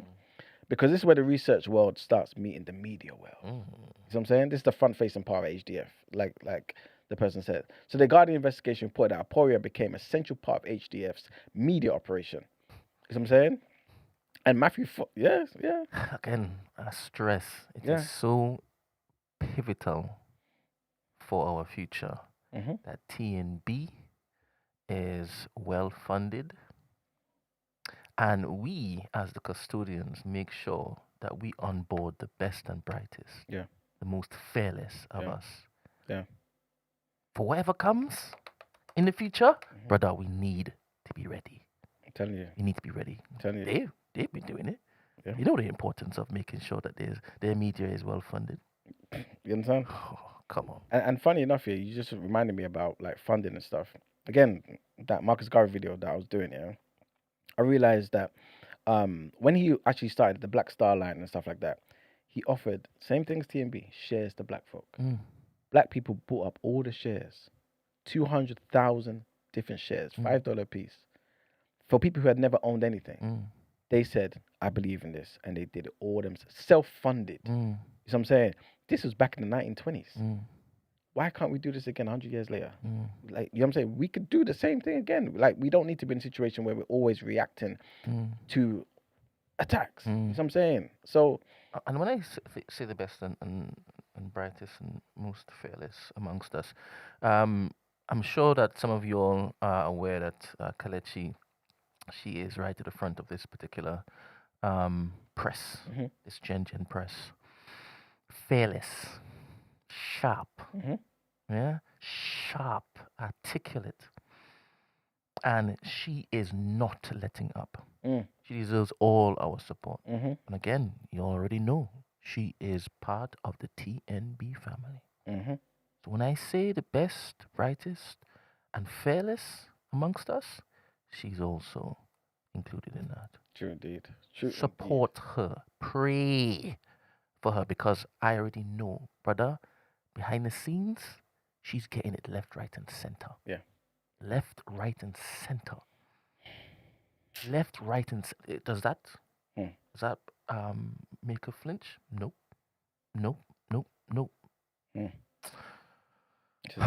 Let's continue. Is it? You know what I'm saying? So yeah, like I was saying, Aporia, they became the central part of HDF's media operation, right? But Matthew Frost, right? Frost, he's the one who founded Aporia, yeah? And he was secretly recorded saying about the audience that he wanted. This is what he was talking about, yeah? He said, would rather be read by, listen to this very carefully, guys. This is, again, Matthew Frost, who founded Aporia, who is now the front-facing part of HDF, yeah? He said, again, they're on Substack, yeah? We would rather be read by a few billionaires than 10,000 new normies. Run that. Run that back. We'd rather be read by a few billionaires than 10,000 new normies. Think about what that means, people. See what the importance of money I'm telling you. means to them. I'm telling you. That thing is, you can't knock it, Emmanuel. You can't knock it. The objective isn't about clicks. They're not focusing on, I want to go viral. I want 2,000 million likes. You know what I'm saying? It's about influence. Let's get these ideas in front of people with the money, the people with the power. You know what I'm saying? Academics, entrepreneurs, journalists, decision makers, all those people there. But most importantly, the billionaires, those who've got the money, right? And the same guy, Matthew Frost, he reportedly described ambitions for Aporia to become something bigger. Eventually, this is what he said, he eventually wants to influence policy and traditional institutions. Now, let's stop right there. Let's ruminate on this for a bit. So, he's not interested in all you guys that might be signed up to the Substack. Nope. He's not interested in your, you know what I'm saying, your £10 Nope. monthly subscription. He don't Nope. give a damn about you people. He's interested in the billionaires. And the long-term goal is influence. I want to change politics. I want to change institutions, political institutions, the traditional ones. Understand what's going on here. Now, doesn't that sound familiar? Because remember, we haven't forgotten about Cofnas here, guys. This is the network. It's the network, right? Remember Nathan Cofnas earlier when we were talking about him, yeah? He said, any realistic path to victory over wokeism requires widespread acceptance. Widespread acceptance of what? Hereditarianism. Amongst who? The normal guys? No, amongst the elites. That's what he said. If we are going to challenge wokeism, all the stuff that you guys care about, and all the, you know what I'm saying, like having those forums where we can actually rejoice intellectually. If we want to influence any of those things and put end to it, forget the regular folk. You know what I'm saying? If we want to push this idea of hereditarianism, the belief that genetics and biology basically influences all the differences that we see amongst different populations. Nothing to do with culture. Sorry, nothing to do with environment. Nothing to do with the nurture part of things, environmental conditions. Just your genes, what you're genetically disposed to be, right? We have to put those ideas in front of the elites. You know what I'm saying? So here, guys, we have a media organization within this broader race science ecosystem that's explicitly talking about reaching elites and influence of people. I'm not saying that this proves that Cofnas and HDF were coordinating some secret strategy. I wouldn't say that. I wouldn't say that, guys, would I? Because it doesn't. It doesn't necessarily. But again, I'm just trying to make you guys see something. What I'm saying here is that there's a similarity in the thinking of these people. In the thinking of these people. They don't care about merely convincing ordinary people. They want to influence elites. They want to influence institutions. They want to make these ideas intellectually respectable. And then influence policy. That's why Aporia matters. Because Cofnas himself has appeared in Aporia's intellectual orbit, guys. So I'm not reaching here now. He's appeared in the intellectual orbit, right? His own site, which is down, records a debate with a guy called Eric Kaufman, right? And that full video was hosted by Poria, right? And they had a public debate about certain things, right? He debated the Poria's editor Noah Carl about whether Hereditarian revolution could defeat wokeism, not whether it's even a real thing, but whether we can use this as our ammunition to destroy this woke world that we're in, right? And then the investigation into this whole thing. Again, this is hope, not hate, right? And The Guardian, this is their investigation. They reported that people working with HDF discussed remigration. Remigration, what's that? That's the mass removal of ethnic minorities. This is what they're talking about, guys.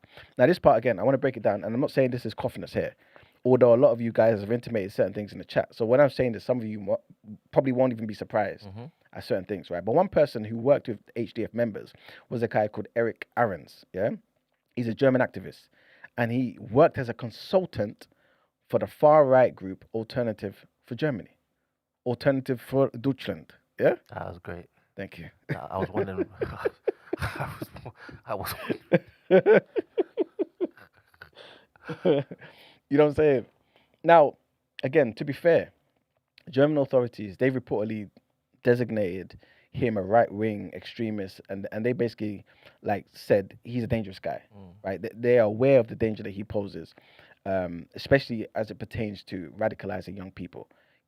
So again, this is not an indictment on the German authorities at all. It's just me saying he was one of those advisors. You see what I'm saying? Right? This guy, he talked about setting up cells in major cities. He talked about restoring the power of what he called white society. At one point, while he was discussing how an elite organization could be constructed, he also referenced the organizational principle of who? The Nazi SS. Right? In the recording, he said, "We live for the race now." You understand? If you know, you know. You understand? I know one of your streams is already down, guys. You know what I'm saying? So let me not make the other one pop down. You know what I'm saying? Stay focused. You know what I'm saying? Listen, again, I haven't got any evidence that Nathan Cofnas belongs to this guy's organization. I'm not saying any of those things. Again, I'm just connecting dots. And I'm talking about the ecosystem, right? So I'm not going to put Aaron's words, this German guy's words, into Nathan Cofnas' mouth. That's not fair, right? But I'm saying this is how ecosystems matter, though. You see what I'm saying? Because an organization that's promoting research into racial genetic differences was not operating in a completely sealed academic lab where, okay, cool, everyone is just in their own world. You know what I'm saying? And it remains that way. You see what I'm saying? No. There's more to it. Investigative reporting also found, right? Sorry, hold up. Let me just do something here. 1 second, people. Big up everyone in the chat. All right, cool. Like the video. Done. All right. So, investigative reporting, right, found people around that organization simultaneously were always discussing race. They were talking about elite formations. They were talking about political influence. They were talking about race remigration. So again, ethnic minorities being kicked the hell out and sent somewhere else, right? It's funny. It's kind of similar to what I spoke about in the headlines today. 100%. People going to Liberia from America. Yeah. Okay. And I think that should obviously concern anybody, right? That's interested in where this scientific inquiry ends and then where the political ideology starts to begin, right? But there's also another name that we need to understand: the Pioneer Fund. Do your Googles again. The Pioneer Fund. Now, they were established in America back in 1937, and they became one of the most controversial sources of funding, right, for research that was concerning race, intelligence, and heredity. Yeah. Now, Hope Not Hate's investigation, they've argued that HDF, yeah, so the Human Diversity Foundation, they've effectively emerged as a successor to that older race science that was funding the infrastructure. Again, this is why money matters. You can't stress this. Again, money, we need to get out of the mindset of thinking, oh yeah, money is not everything. And no, I'm not saying it is everything, but please don't neglect it. Because this is the reason why they're able to have these ideas, leave just their brains. You see what I'm saying? And influence somebody in Cambridge who was minding his business, trying to help people. You see what I'm saying? Remember, ideas require institutions. Research requires money. Publications require money. Conferences require money. Media operations, all those nefarious lunches and dinners they do, it requires money. You know what I'm saying? All of them. You understand? And once serious financial resources exist, something that appears to be a regular academic argument can develop into an entire ecosystem where so many people are contributing to it, and it's causing problems in our everyday society. Now, we're coming to the end of this, right? But I want to talk about another organization called the Free Speech Union. Yeah, they're different though. They're different, right? But the Free Speech Union, again, they're not linked to the Human Diversity Foundation, and I'm not suggesting it is. So again, don't connect those dots. The other ones, yeah, connect all of them, right? But their purpose, and I mentioned it for a reason. Their purpose is defending freedom of speech, right? Which I'm for, which we all should be for, I think, right? But the organization did directly support Nathan Cofnas when he was facing investigations at Cambridge, which is fair enough, right? So its own website basically said the Free Speech Union is also supporting Cofnas with the 2 ongoing investigations. So Cofnas, again, wasn't standing alone, right? Also, again, you guys have mentioned before that there have been other prominent academics who jumped in, public intellectuals, people like Steven Pinker, Peter Singer, Jonathan Glover, Coleman Hughes. All these people publicly defended his academic freedom. Not a problem. I don't think that's a problem at all, right? Academic freedom matters. And regardless if it's academic or not, people should be able to speak freely. But people should also be able to defend controversial scholarship, yeah? Again, because he's been given that opportunity. He's done that, right? But again, remember the section that we spoke about earlier. When Nathan Cofnas came under pressure, what happened? There was infrastructure around him. Academics came to his defense. Intellectuals came to his defense. There were organizations defending his rights. You know what I'm saying? There were prominent intellectuals defending his right to speak. There were people insisting that controversial ideas must be distinguished from misconduct. They made those distinctions for him.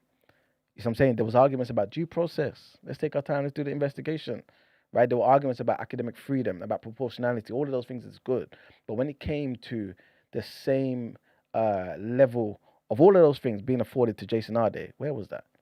Where was the equivalent infrastructure ensuring that the scrutiny of Professor Jason Arday remained just that, rather than a destruction of him as a human being? Where was that? Another person just reminded me, Peter Thiel. Yeah. Now, again, the black ops of the world. Everybody out there should probably know who he is, right? He's a billionaire co-founder of PayPal, and he's also the co-founder. When I say this next company, everyone's going to scream. He's the co-founder of Palantir. Yeah, cool. And he's a very influential technology investor, and he's also a political donor. Is that a bad thing by itself? No, I'm not saying it is. I'm just trying to make you guys see something. You know what I'm saying? Now, Byline Times, again, these are all sources. I'm not making this crap up. This is sources. They will all be in the description. Byline Times has described the wider network that it investigated around the Arday affair as Peter Thiel linked. Yeah, I didn't say it. I'm just trying to tell you. You know what I'm saying? Cool. I was just reading the chat. Start cool. All right, cool.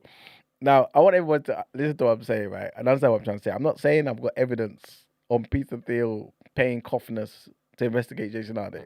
I'm not saying all those things, right? Right. I'm not saying that. I'm just trying to say there's a relevance to it, though. Because, again, people are connected in various ways. And we know people are going to hide certain things on purpose. So you have to kind of connect the dots in the ways that you can, if there are dots to connect, right? So the relevance of Thiel comes from reported relationships involving the figures and organizations in the wider intellectual and political ecosystem that we've examined. Big up Black Robbie's in the chat. There you go. You see? There you go. I told you. I knew it. I didn't even know what he was going to say. I knew something would come. So he just said Peter Thiel's name is an anagram for the reptile. You know what I'm saying? You understand what I'm saying? All right then, right? I ain't got evidence for that. Speak to Black Rob, right? Join the Discord as well. But again, the legit question, I'll be like, all jokes aside, right? Why are wealthy donors, technology figures, political organizations, free speech organizations, race science publications, anti-DEI intellectuals increasingly appearing in overlapping conversations about race, about intelligence, about meritocracy, and the future of elite institutions, bro. Why is that happening? Mm. I don't have all the answers, man. You know what I'm saying? I'm just saying it's worth investigating. And I think Hope Not Hate did a good job here. I think The Guardian did a good job here to recognize that there's something that's going on that the average person is not privy to. You know what I'm saying? And I think it's important that we look into this. Because just imagine you've got academics who are producing research, right? And then there's donors who are funding these institutions. And there's publications who are translating these ideas, various languages, to wider audiences all around the world. There's podcasts who are making all these ideas culturally accessible. Free speech organizations who are now protecting those same people who are advancing these ideas, right? And like in this entire thing, you're not being made aware of the fact that it's basically scientific nonsense. It's pseudoscience. You know what I'm saying? Yeah, cool. And then you've got wealthy or influential people reading and funding parts of this ecosystem. You know what I'm saying? Nobody necessarily needs to sit in a room and start coming together every quarter talking about what we're going to do. No. The ecosystem's just going to reinforce itself. Everyone's on code, for lack of a better term. You see what I'm saying? And this is why Nathan Cofnas' his own language matters so much. Because he doesn't just simply say, let scientists research race and IQ. No, he's basically saying, to defeat wokeism, it requires this. And what is the this? Hereditarianism. It requires that to become accepted amongst who? The regular guys? No, the elites. Something that Matthew Frost said, Oporia's co-founder, is founder, right? In another essay as well, he argues that many disparities are rooted in natural differences, and again says that defeating wokeism requires what he called a hereditarian revolution. These are political objectives, guys. He's not a random philosopher just sitting in his house writing papers. These are political objectives. So when we discover other people in the broader race science world who are talking about influencing elites, influencing institutions, influencing policy, I think it's okay for us to ask, yo, where does the academic inquiry end again and political activism begin? Because there's a mishmash going on here, you know? Everything's mixed together. Mix up. You know what I'm saying? And then again, obviously, this brings us back to Professor Jason Arday, man. You know what I'm saying? Because everything that was surrounding Jason Arday wasn't simply a situation where he was accused of poor citation. It was far more than that. You know what I'm saying? Like Cofnas called his article DEI fraud and cover up at Cambridge. He didn't just talk about the article. He talked about Jason as evidence for DEI fraud. Do you get what I'm saying? Right? The evidence for a much larger argument, evidence for meritocracy, for DEI, evidence about black professors, basically us being all useless and never, being in the top universities. And once you understand that there are publications, there are donors, there's academics, organizations, there's political actors who are interested in advancing different parts of this wider argument, then everything that was surrounded Professor Jason Arday starts to make sense. You know what I'm saying? It starts to look bigger than just his thesis that people are talking about. Again, I'm not trying to say all these people coordinated, did certain things or coordinated. No, I'm not saying all those things, but I'm saying there's links, guys. There's links. You know what I'm saying? How those links manifest, I don't know. But I'm just trying to say, again, based on what I've seen from The Guardian, based on Hope Not Hate, based on these investigations, based on secret recordings, we're seeing the mindset of these people. We're seeing where the money is going. You know what I'm saying?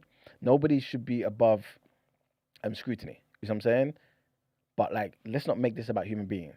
You know what I'm saying? Because if Nathan Cofnas wants us to follow Jason Arday's citations, his qualifications, associations, his institutional support, then we could do the same thing, which we have done. So again, go in the description. You know what I'm saying? Follow the scholarship, guys. Follow the publications. Follow the organizations. Follow the reptile, not the reptile. Oh, Peter Thiel. Sorry, guys. Black Web, see what you done. Follow the ideology. And then ask the question. Ask questions, guys, man. Are we looking at isolated, controversial academics? Asking difficult scientific questions? Is that what they're doing? Are these people, I don't know, the illuminated ones? Right?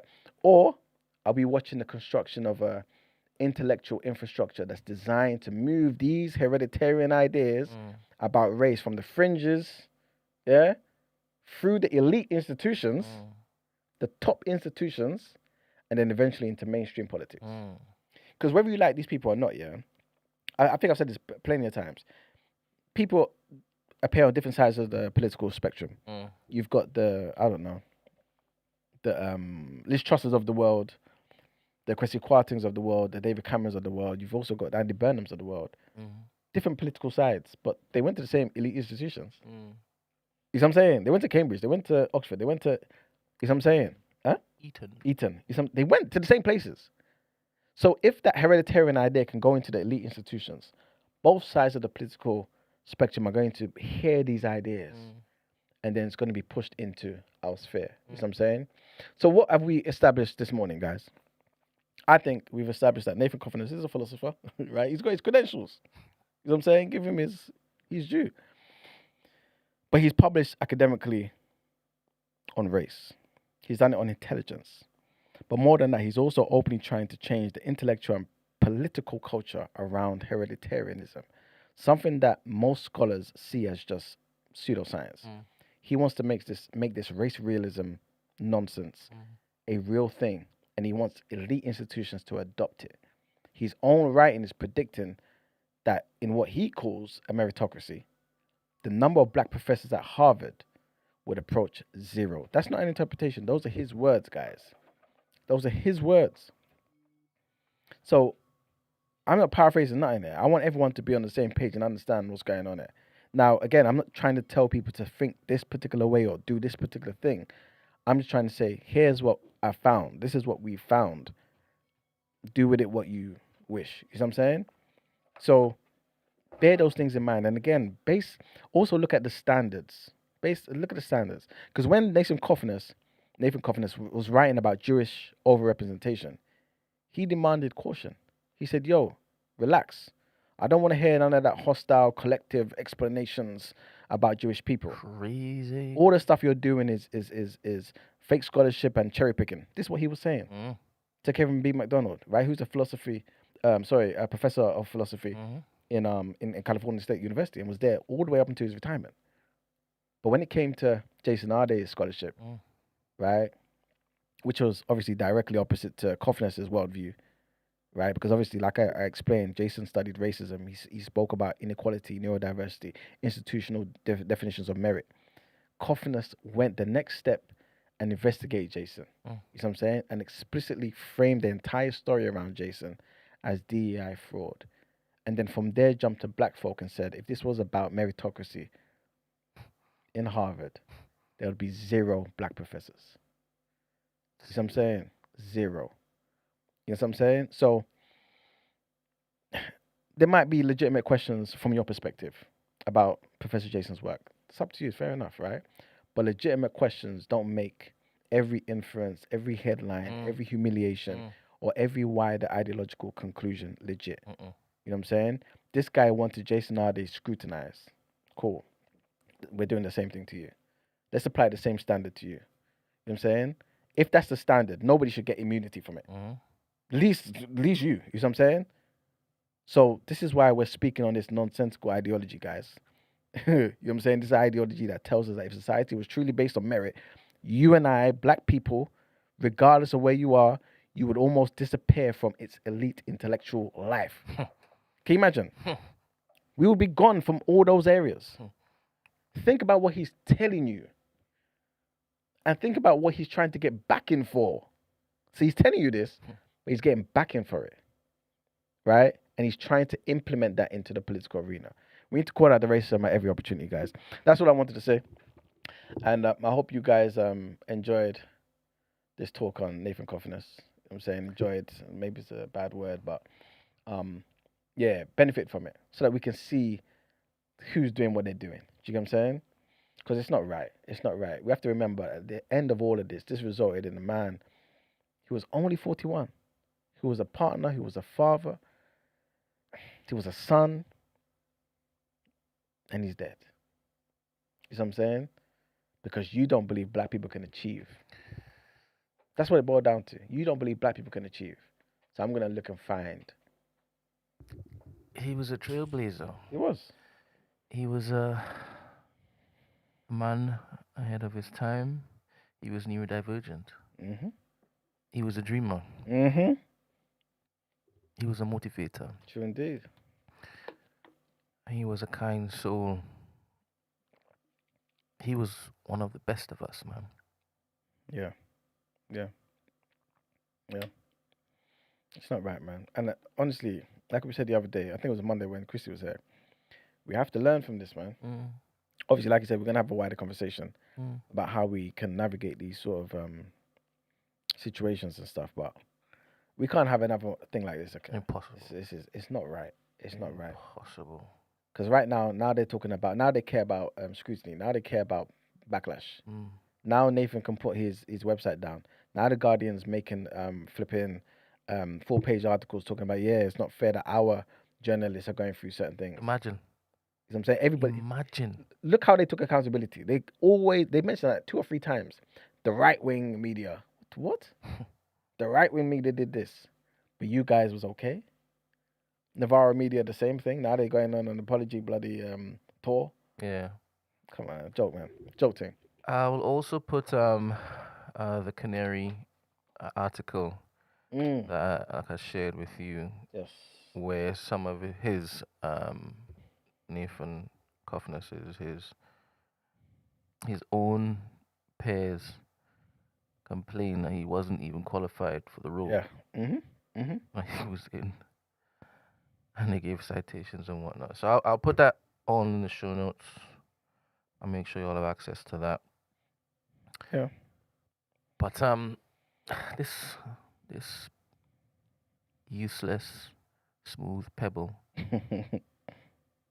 on the beach was an evil man. But Telling you. he was funded, he was backed, he was supported, he was propped up. Yep. And that's not gonna stop. Mm-hmm. That's not gonna stop. I mean, Mm. my conspiratorial mind is even thinking maybe they told him, his funders, his backers, they told him, hey, put your site down. You're far too many ties to us right now. I don't want them to see where you and your connections lead to. Yeah. Because funny, just around like literally, what time is it now? 8 hours ago, it was up. Imagine. You know what I'm saying? It was up early hours this morning. I don't know if they're listening to me.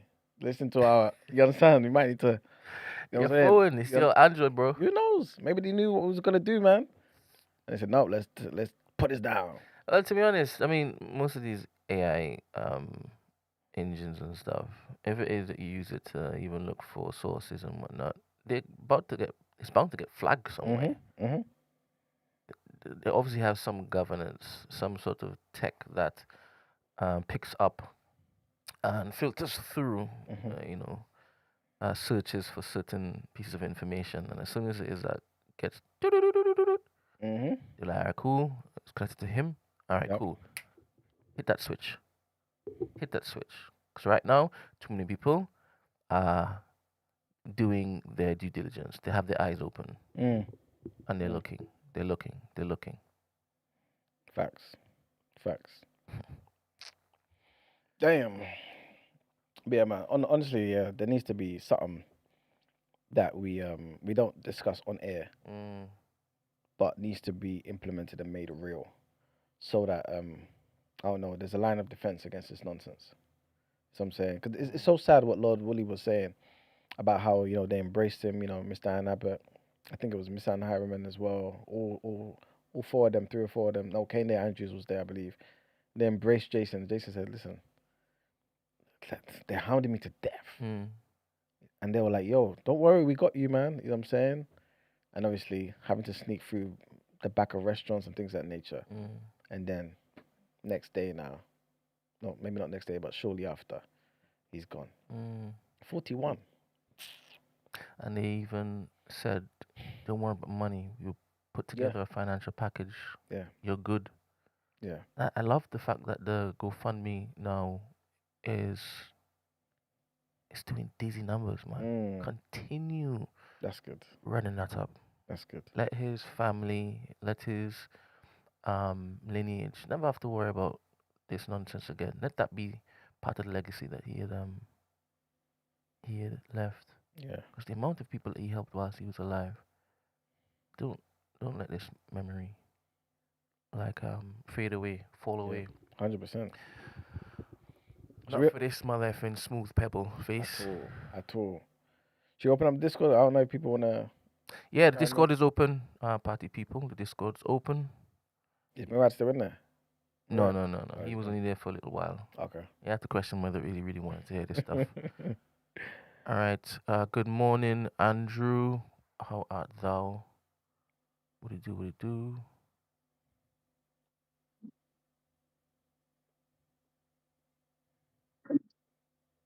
Can't hear you Oh, just yet. yeah, it's a bit. Can't hear. The lines. Hello. Yeah, Yes. we can hear you now. Yes, yeah, we can hear you, man. Good morning. Good morning. Greetings, sirs, and thank you very much for an excellent live stream. Come Very on. informative. Appreciate you, That's man. much appreciated. Now you're sharing the information that needs to be shared. So yeah, thank you very much for that, guys. I just wanted to share a couple of things. The first one is obviously the link that I shared, the change.org petition to investigate Nathan Cofnas, which I think is an important one to stand alone distinctively from obviously the one looking into the media improprieties and obviously the GoFundMe, which is absolutely necessary. Make sure you sign and support those. But this one, I think, goes hand in hand with what you guys are doing here. That's exposing that there was nefarious acts in terms of this witch hunt, and also there was, you know, there was crimes committed here. I think there was crimes committed in terms of the level of harassment. There was also crimes committed in terms of the amount of misinformation that was put out, even when he knew that wasn't the case. There was crimes committed in terms of the knowledge of the mental state of Dr. Arday and the continued, ignoring of that. So that's been listed in the petition, and it's good for us to be militant about these kind of things. Whereas even if it's not successful, or just to show them that we don't take this kind of abuse sitting down, we won't take this kind of targeted campaigns against our academics sitting down. We have to show them that we're going to be militant and somewhat malicious, in our defending of our people. Yeah. Because I think when they realize, when we become incredibly vulnerable, is when they realize they can strike us with impunity. Yep. That's when it increases. They don't. It's not like they never get to a stage when they feel like, oh, wow, I'm satisfied now. We've fully emasculated those people, or we fully got them to a position where they're under our heel now. So let's let off. It's like, no, the moment they get to that stage, that's when they really do what they wanted to do with us. So we have to start showing a bit of mettle, and show a willingness to strike back in a way that is meaningful and targeted. And I think targeting Cofnas as an individual in this case will be good, because it will, at least if it does nothing else, it will make him think twice about pursuing one of these witch hunt campaigns against our black academics. Totally agree. So man. just want to so go ahead. No, just saying, totally agree, man. And yeah, I mean, I couldn't say it better, man. We definitely have to learn from these things, man. And like you said, put certain things in place, because we can't have repeats of this.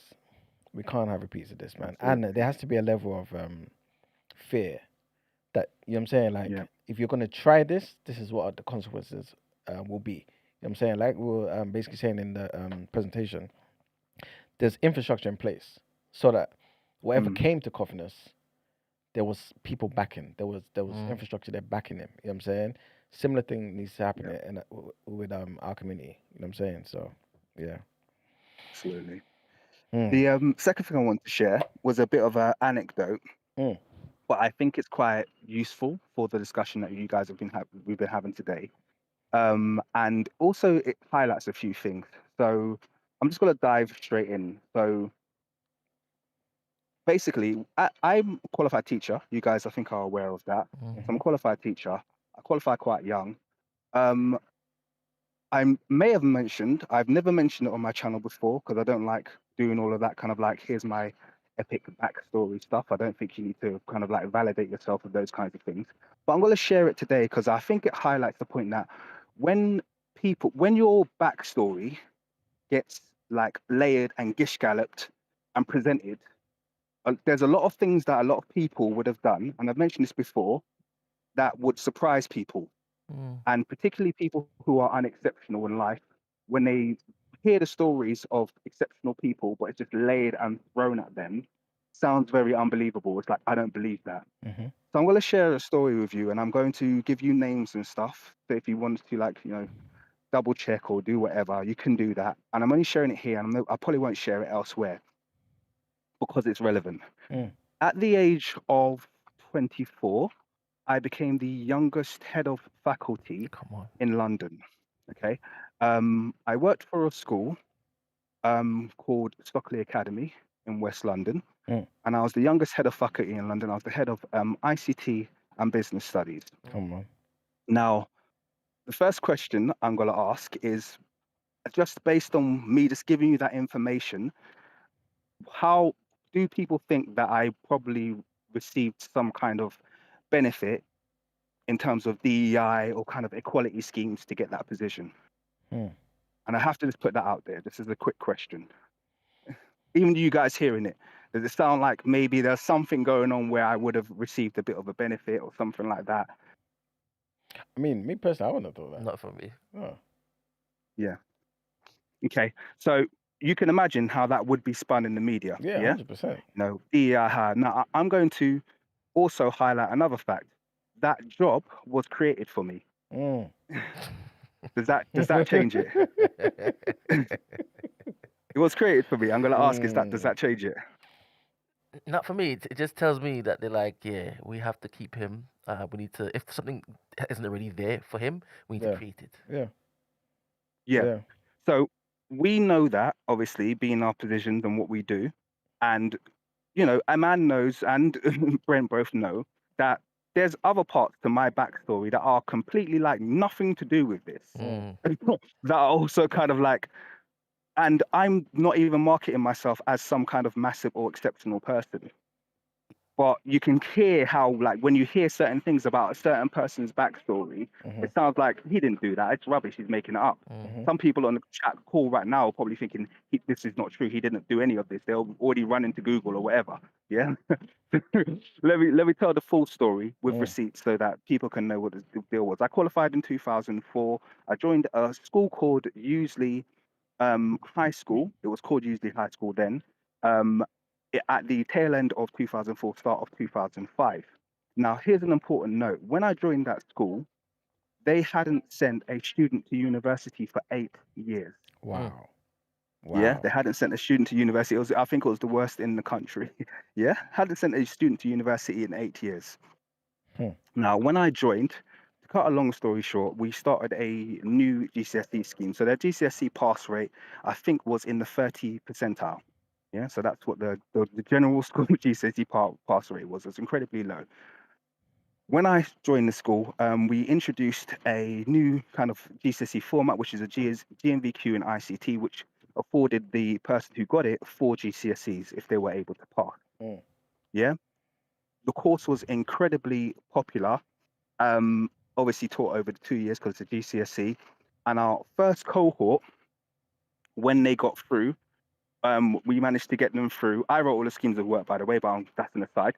With our first cohort, when we managed to get them through, we got them through in the low 90s, no 90 percentile. It was taught incredibly well. Okay. We were one of the most successful schools at doing that course. Now, as you can imagine, because the course was so successful in the school in terms of uptake as well, because it was taught well, we had about 40% of that year group taking the course.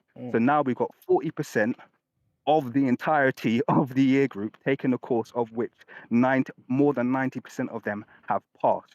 Yeah, so you can imagine this massively boosted the school's pass rate. Yep. On top of that, because they were getting 4 GCSEs, they only had to get one other GCSE to qualify to then do A levels, which is something that had just been foreign in that school, which is why they hadn't put anybody through to through university for so long, because no one did A levels after they got back their 2 or 3 GCSEs. Everybody went on to kind of like vocational or just went straight into work. So we had this massive crux of people. In addition to that, when I first started, I took on an A-level class. There was only 4 students in the class. And at the same year, yeah, as the ICT class, yeah. And at the same year that we got those kids through the GCSE, those guys got their GCSEs, and I got 3 of them through. So that's 75% pass rate on the A levels as well. All 3 of those went on to university.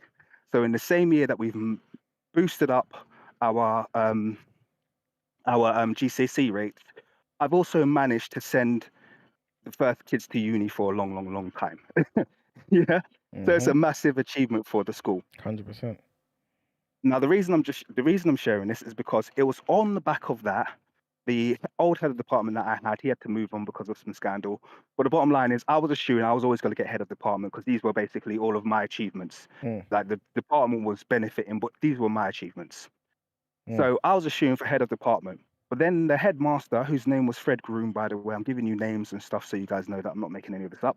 Headmaster, whose name was Fred Groom, he was like, look, you've done so well here. Can we do a business studies GCSE as well? And I was like, well, I can do that because actually I've got a minor in business on my computing degree. It's a major in computing and minor in business. So I was like, we probably could do it. We could definitely give it a shout. So we then kind of like shoehorned in a GCSE in business studies and an A level in business studies as well, which is why the position opened up for a head of faculty. That was like kind of like, but what people don't know who were from the outside looking in is if I turned around and said we can't do it, then there would have been no business studies. It wasn't a case of we're introducing business studies and we really need you and can you do it? It was a case of can you do business studies? If you can, then you're head of faculty. That's what it was. So I tell you that story to kind of give you the full backstory as to how I went from basically joining the school to, it's a kind of like a perfect storm. Or obviously it's much easier to get promoted quickly in a school that's really bad. Yeah. But the bottom line is that made me the youngest head of faculty in London. And and essentially it was a very successful kind of campaign for the school. They're still using my bloody schemes of work even to this day. But the reason I'm sharing that story is because Jason Arday has been called a DEI hire. And this is one of the things that really annoys me. Yeah. Because if you look at even like the interview, for instance, that they put out, that kind of like discussion they had, and the woman was like, no one else could do this job but you. Everybody's like, he was hired because he's black. Or no, Jason Arday sat at an intersection of race, of neurodiversity, of so many different things. He had so many different experiences in terms of what he offered. That's what made him stand out. It actually wasn't to do with him being black. If there was a white person who had Jason Arday's kind of like neurodiversity, that backstory, who sat at the interchanges of race, had done furthered the discussion around critical race theory, etc., they knew they needed that in that position of professor of psychology because they wanted to do reforms across the university. So the point I'm making is what's being marketed to the general public as a DEI hire because, yes, they wanted him. He was the perfect person for the job. No one else was going to get the job but him. That isn't the definition of a DEI hire. It isn't a definition of lowering standards. It's a definition of we need this person for us to move into our next phase as in my case, a school, or in Cambridge's case, a university. That's what it was a depiction of. And that's not I was not a DEI hire. I was the furthest thing from it. Yeah. The school that I taught at was over 90% white cohort, to be clear. Yeah. So this wasn't this wasn't an inner city black school. This is an inner city white school, to be clear. Yeah. So I didn't mention I was the only black teacher there as well. So I was literally the opposite of a DEI hire. Anyone's thinking, we said, no, I'm talking about Useley. Go and look at the demographics of Useley. It's a racist area. I was the only black teacher. And I was the perfect person for that particular job at that particular time.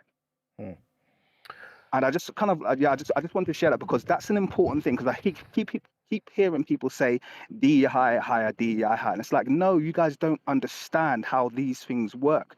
This is a person whose experience was a perfect complement or the perfect storm for that moment in time where Cambridge University was at.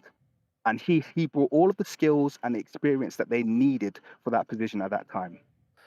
1 second, please. Oh, this is amazing. All right, so what I'm getting from this is, right, because I see a lot of the press saying lowered standards, this long-standing institution, it's a fantastic university that's globally recognized. Hiring him lowered the standards, and that's why it's so on this case, right? Mm-hmm. What Andrew is suggesting is that it raised the whatever standards, Yeah. and Cambridge did this because they knew they had to stay ahead. Yeah. But oh my god, Exactly. Yeah.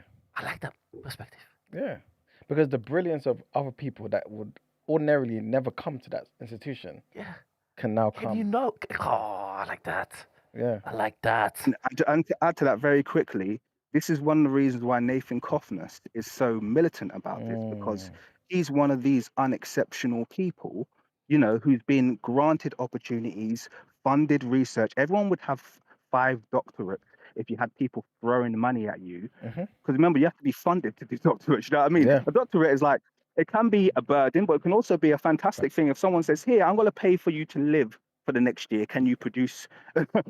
produce a research paper for the next 2 years?" Yep. That's a lovely option if you can get it. Mm-hmm. And he's one of these people. It's kind of like, well, you're not offering anything. Your specialism is race hate. Yeah. You know, Yeah. pseudoscience and race hate. I'm sorry, we don't have a professorship for you here. So this is why he's so angry. It's kind of like, yes, you might have all of these doctorates and these masters and this, that, and the other, but you specialize in race hate. No one wants to hire you. No one wants to put you at the helm of their university. Students are complaining that your lectures are shite. Mm-hmm. This is the reality of your situation. And so there's a complete difference here. It's like everyone's like, oh, merit, oh, this, that, and the other, meritocracy. It's like, yeah, it is a meritocracy. The people who have the experience and the skills are the ones who get the position. Yeah. Okay, I got the position. Like I said, I got the position because not only was I a qualified teacher who, on the look of it or on paper, didn't really have exceptional schooling, this, that, and the other. But the bottom line was, I came in, I completely smashed the GCSE results, and I gave confidence to the senior leadership team that I was absolutely the right person to bring that school forward. Yeah. That's how it works. That's called a meritocracy. Yeah. This has never changed. Yeah. Izzy has a question for you, yeah. He says, Yep. I agree with King Mono, but it's techie as some may argue that speaks to being judged or hired based on characteristics that aren't earned as opposed to work. What do you think about that? Well, what characteristics weren't earned?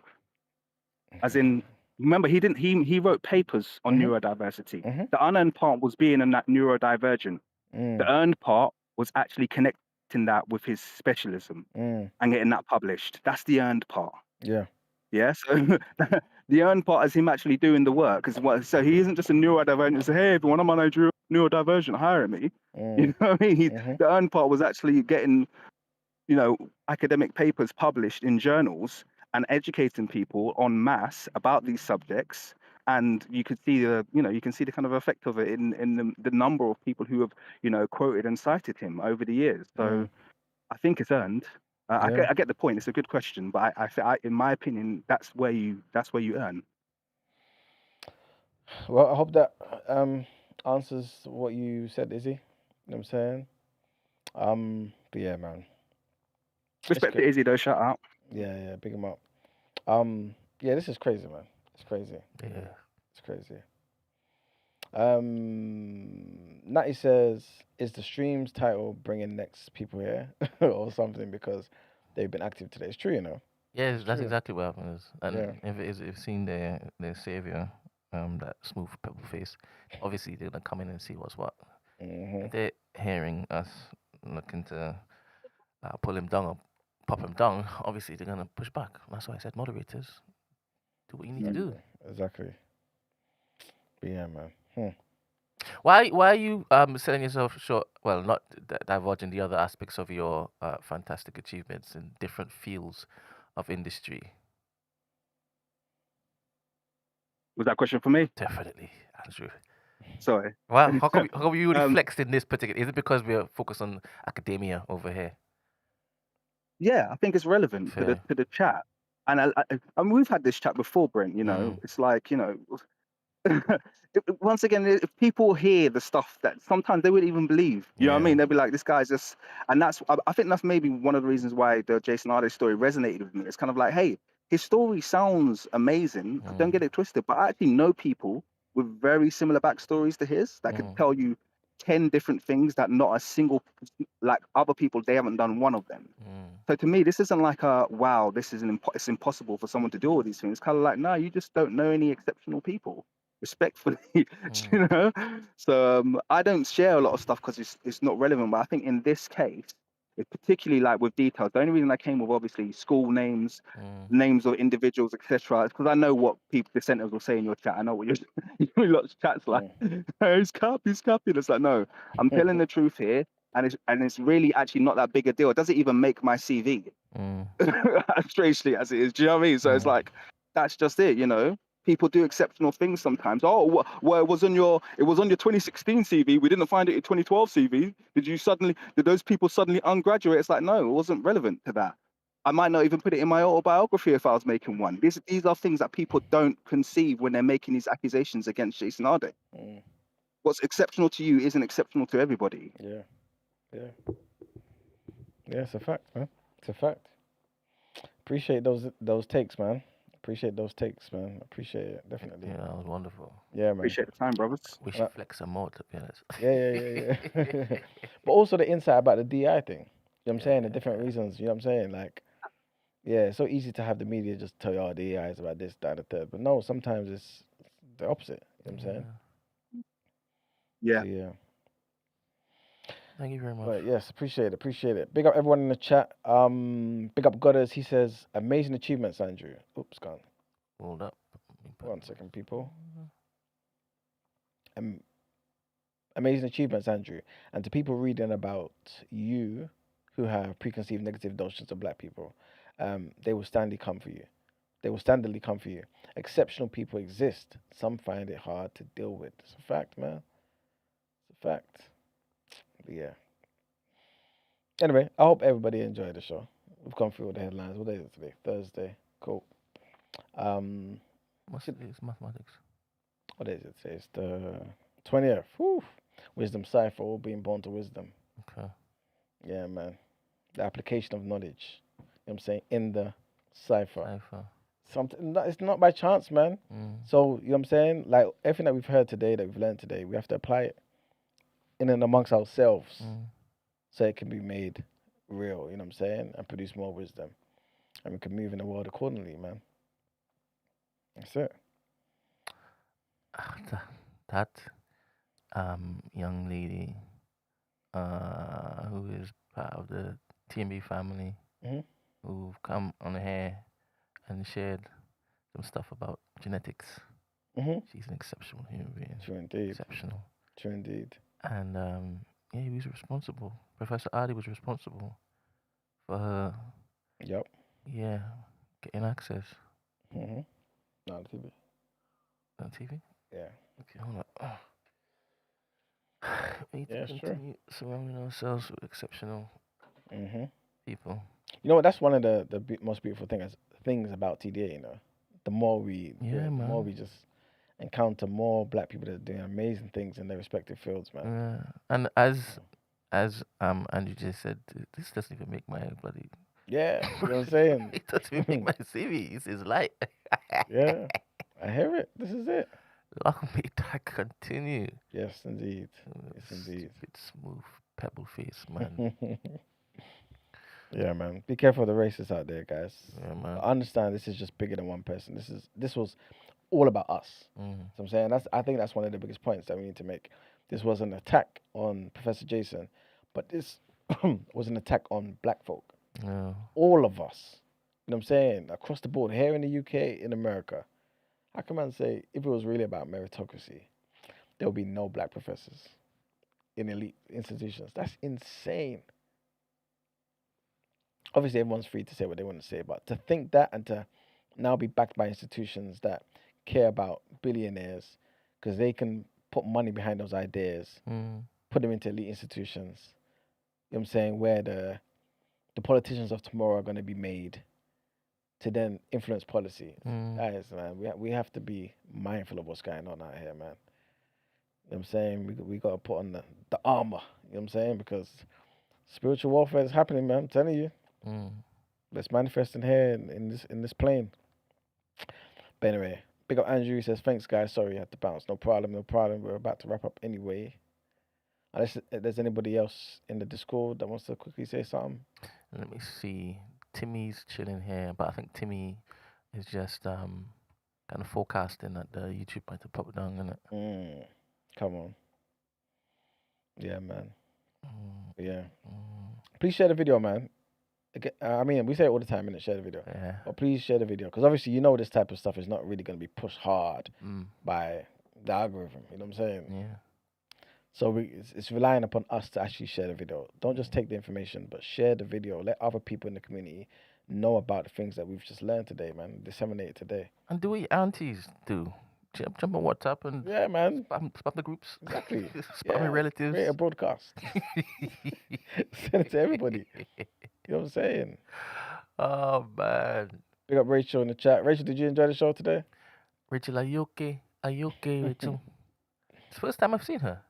In the chat, yeah. You. I think so. In the chat, who is she? I don't know, I think she's a new person, but she reminds me of a different Rachel. Serious? Well, Eddie knows her. Oh. Hey, Rachel. Big up Eddie. But yeah, man. And oh yeah, obviously some people have mentioned that tomorrow is episode 1000. No, tomorrow will be episode 1001. Yeah. It will not be 1000. We have something special planned for episode 1000 that involves all of y'all. So we will not be touching that number. We are skipping straight to 1001. Yeah, man. And we'll run back the 100. Mm-hmm. Once it is, we have everything planned, and we'll inform you about that. So we're jumping to 1001. Indeed. All right. Brent, is there anything you wanna? Yeah, thanks for that lecture. I think we need more of that, to be honest. When times call for it, I think you need to put on your own TNB gear. Indeed, man. Before we began, you should have seen him going back and forth, practicing. Would you call it ring walk? I was doing my ring walk. Yeah, he was doing it. He was doing it. I said, go and grab some biscuits, bro. Go and grab an extra water before you begin. You understand? Yeah, man. I wish that I put the camera on so y'all could have seen like how he was warming up, man. Nothing that he was doing had any impact on his tongue. That's a crazy part. That's a crazy part. And he was gonna be sat there. Probably that's why is that you not gonna be moving too much, yeah. Stretch the legs, you know what I'm saying? Yeah. But yeah, that won't be the last time you hear a lecture from me, man. Man.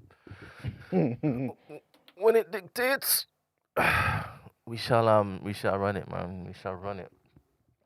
True indeed. Arjun just says, E-man at his finest. I love it. Big up Jenny Just. David. Is that David from That's David, man. Courtroom? Yeah, big up David, man. We need a nickname for you. Courtroom Dave. You know That's it. Courtroom Dave. Big up Dave. That kind of math will get people in trouble. No, when we jump from 999 to 1001. Ah, okay. Luckily we're not jumping to 1500. You know what I'm saying? There would have been a whole 501 episodes to catch up on somewhere else. I remember we told you, Ray, we don't live in the present, man. You understand? Yeah, we live in the future and the past Yeah. simultaneously. You understand? This new woman, Rachel OK, says, big up you, E-man. Really respect the work that was put in this morning to prepare and educate during this episode. Appreciate it. Big up you, man. No coincidence that you rear your head on this fantastic morn when we've done this. We've introduced this new particular format going forward. Okay. And are you okay? Are you okay, Annie? Courtroom Dave says, remember that guy? He said he got scholarship for 15 million in the USA for college. What conversation are we having here? All right, Courtroom Dave. Reckless Mary says, you've had 1,000 episodes to get episode 1,000 ready. Why is this guy talking this? You know what I'm saying? Imagine, this guy has not been teaching the kids for about 4 or 5 weeks. He's not called up. Time in the world. You know what I'm saying? He's had all the time in the world to bloody jump on Discord and chop it up. All these things that he was there saying. Oh, I would love to basically talk to y'all, but class is in session. I would love to, but class is in session. Oh, is that the bell? Yeah, nothing in the background. Nothing in the background. Innit, man? Your time will come, bro. Baraka said TDA is not a safe space for you. No. Long may that continue. All right, people. Tomorrow, please God, we shall see you here at 8:15. It will be Friday. It will be our 1001. How do you say that? 1001. One thousandth. One thousandth. TH. 1001. 10001. Yeah. 1001. Yes. I could do a lot of things with my tongue, but that is crazy. Astaghfirullah. That is crazy. Oh, the teacher. It Endings. says the teacher said astaghfirullah. I said first. And first. 1,001st. 1001st. That Yeah, sounds. That sounds not for the context I was saying though. Surely. I don't know. Maybe it's the heredity that you're suffering from. Mm.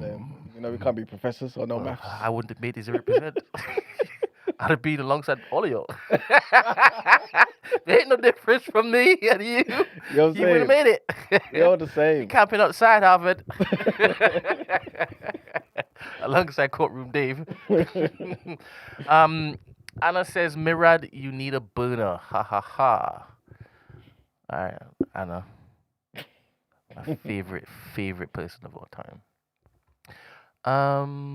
That is it. Thank you very much for the moderators for doing what it is that you're trained your entire life to do. Yeah. You're sublime, absolute sublime. True indeed. When are you going to do a video about property, Emmanuel? What type of video though? I've got a video about property on Freedom's Capital. Or are you talking about what? Like what specific angle of property? What do you mean? Probably getting into it illegally. Big up everybody who's not in the chat as well, you know what I'm saying? Like big up K Price, you know what I'm saying? Big up Ahmed as well. Big up Ahmed. He put a very insightful post in Discord. So I want to big him up, man. You know what I'm saying? He did. And I hope he's had a good start to the day. Yes. Big up K Price, big up everybody, man, who's normally in the chat, man. Where's Quad Crow? He was there earlier on. Yeah? Yeah, He might have giggling. Okay. I definitely saw Life of Budge. Yes. I'm saying big up Daredevil, yes. All the time. Yeah, big all up the everyone, time. man. But yeah, man. All right. I guess All right, we got work to do. All right, party people tomorrow. Please look after yourselves. Be kind to one another. Drink plenty water and mind your mother business. Miraj says I have a story book about financial literacy for children. It's somewhere in school. There's a great black author who wrote one for children. Let us know what the author's name is. We run it by Temi to see if it's legit and get it cracking. She had a fantastic conversation with co-host Nikki yesterday. She really comes alive when it is that she's chopping it up with somebody. Yeah, man. yeah. It brings the best out of her. She's brilliant at what she does, man. And she's now a live production assistant. She knows how to work the keys now. Come on. She used two hands though for a two-figure job. That's crazy. I just clocked what up. It's heredity, man. It's heredity. Outside of Harvard. You understand? Got all her tents, bare feet. Yeah. So she's adding to her CV now, man. Think about every single time. Yeah, man. She's adding to her CV. And then Yusuf followed up with one of his. I know some people keep asking me when are the other presenters starting. They will start when they start. These particular moments they aren't really priority for me. I keep saying this is a long-term vision. It's a long-term project, and everything would start when it's supposed to start. Yeah. Everything will continue when it's supposed to continue. True indeed, man. What is paramount, seen as it is that we followed the money today, and we've seen who is responsible for championing ideas, right? Even though they're nonsensical. They know how to make or affect change. They know where to put their capital. Exactly. And they also know that in putting their capital there, it's only going to multiply their resources. You understand? Yep. So I hope that's one thing you take away from this. we are doing what we are doing because we need to survive. Andrew's doing what he's doing because he knows we need to survive. We need that in order to survive. We are not stopping at all. We are not stopping. Impossible. So regardless of whether it is we get support from inside our home, we will continue because we know how important this is to all of our survivals. True indeed, man. So yeah. Drop the S. Hereditary. Outsider, Harvard. I'm handing out cupcakes. Anyway, I already said goodbye. So see you all tomorrow. Peace. We'll see you all tomorrow. Let me find this end card. I think I've actually done the end card properly this time. Hold Come on. on. Let's see.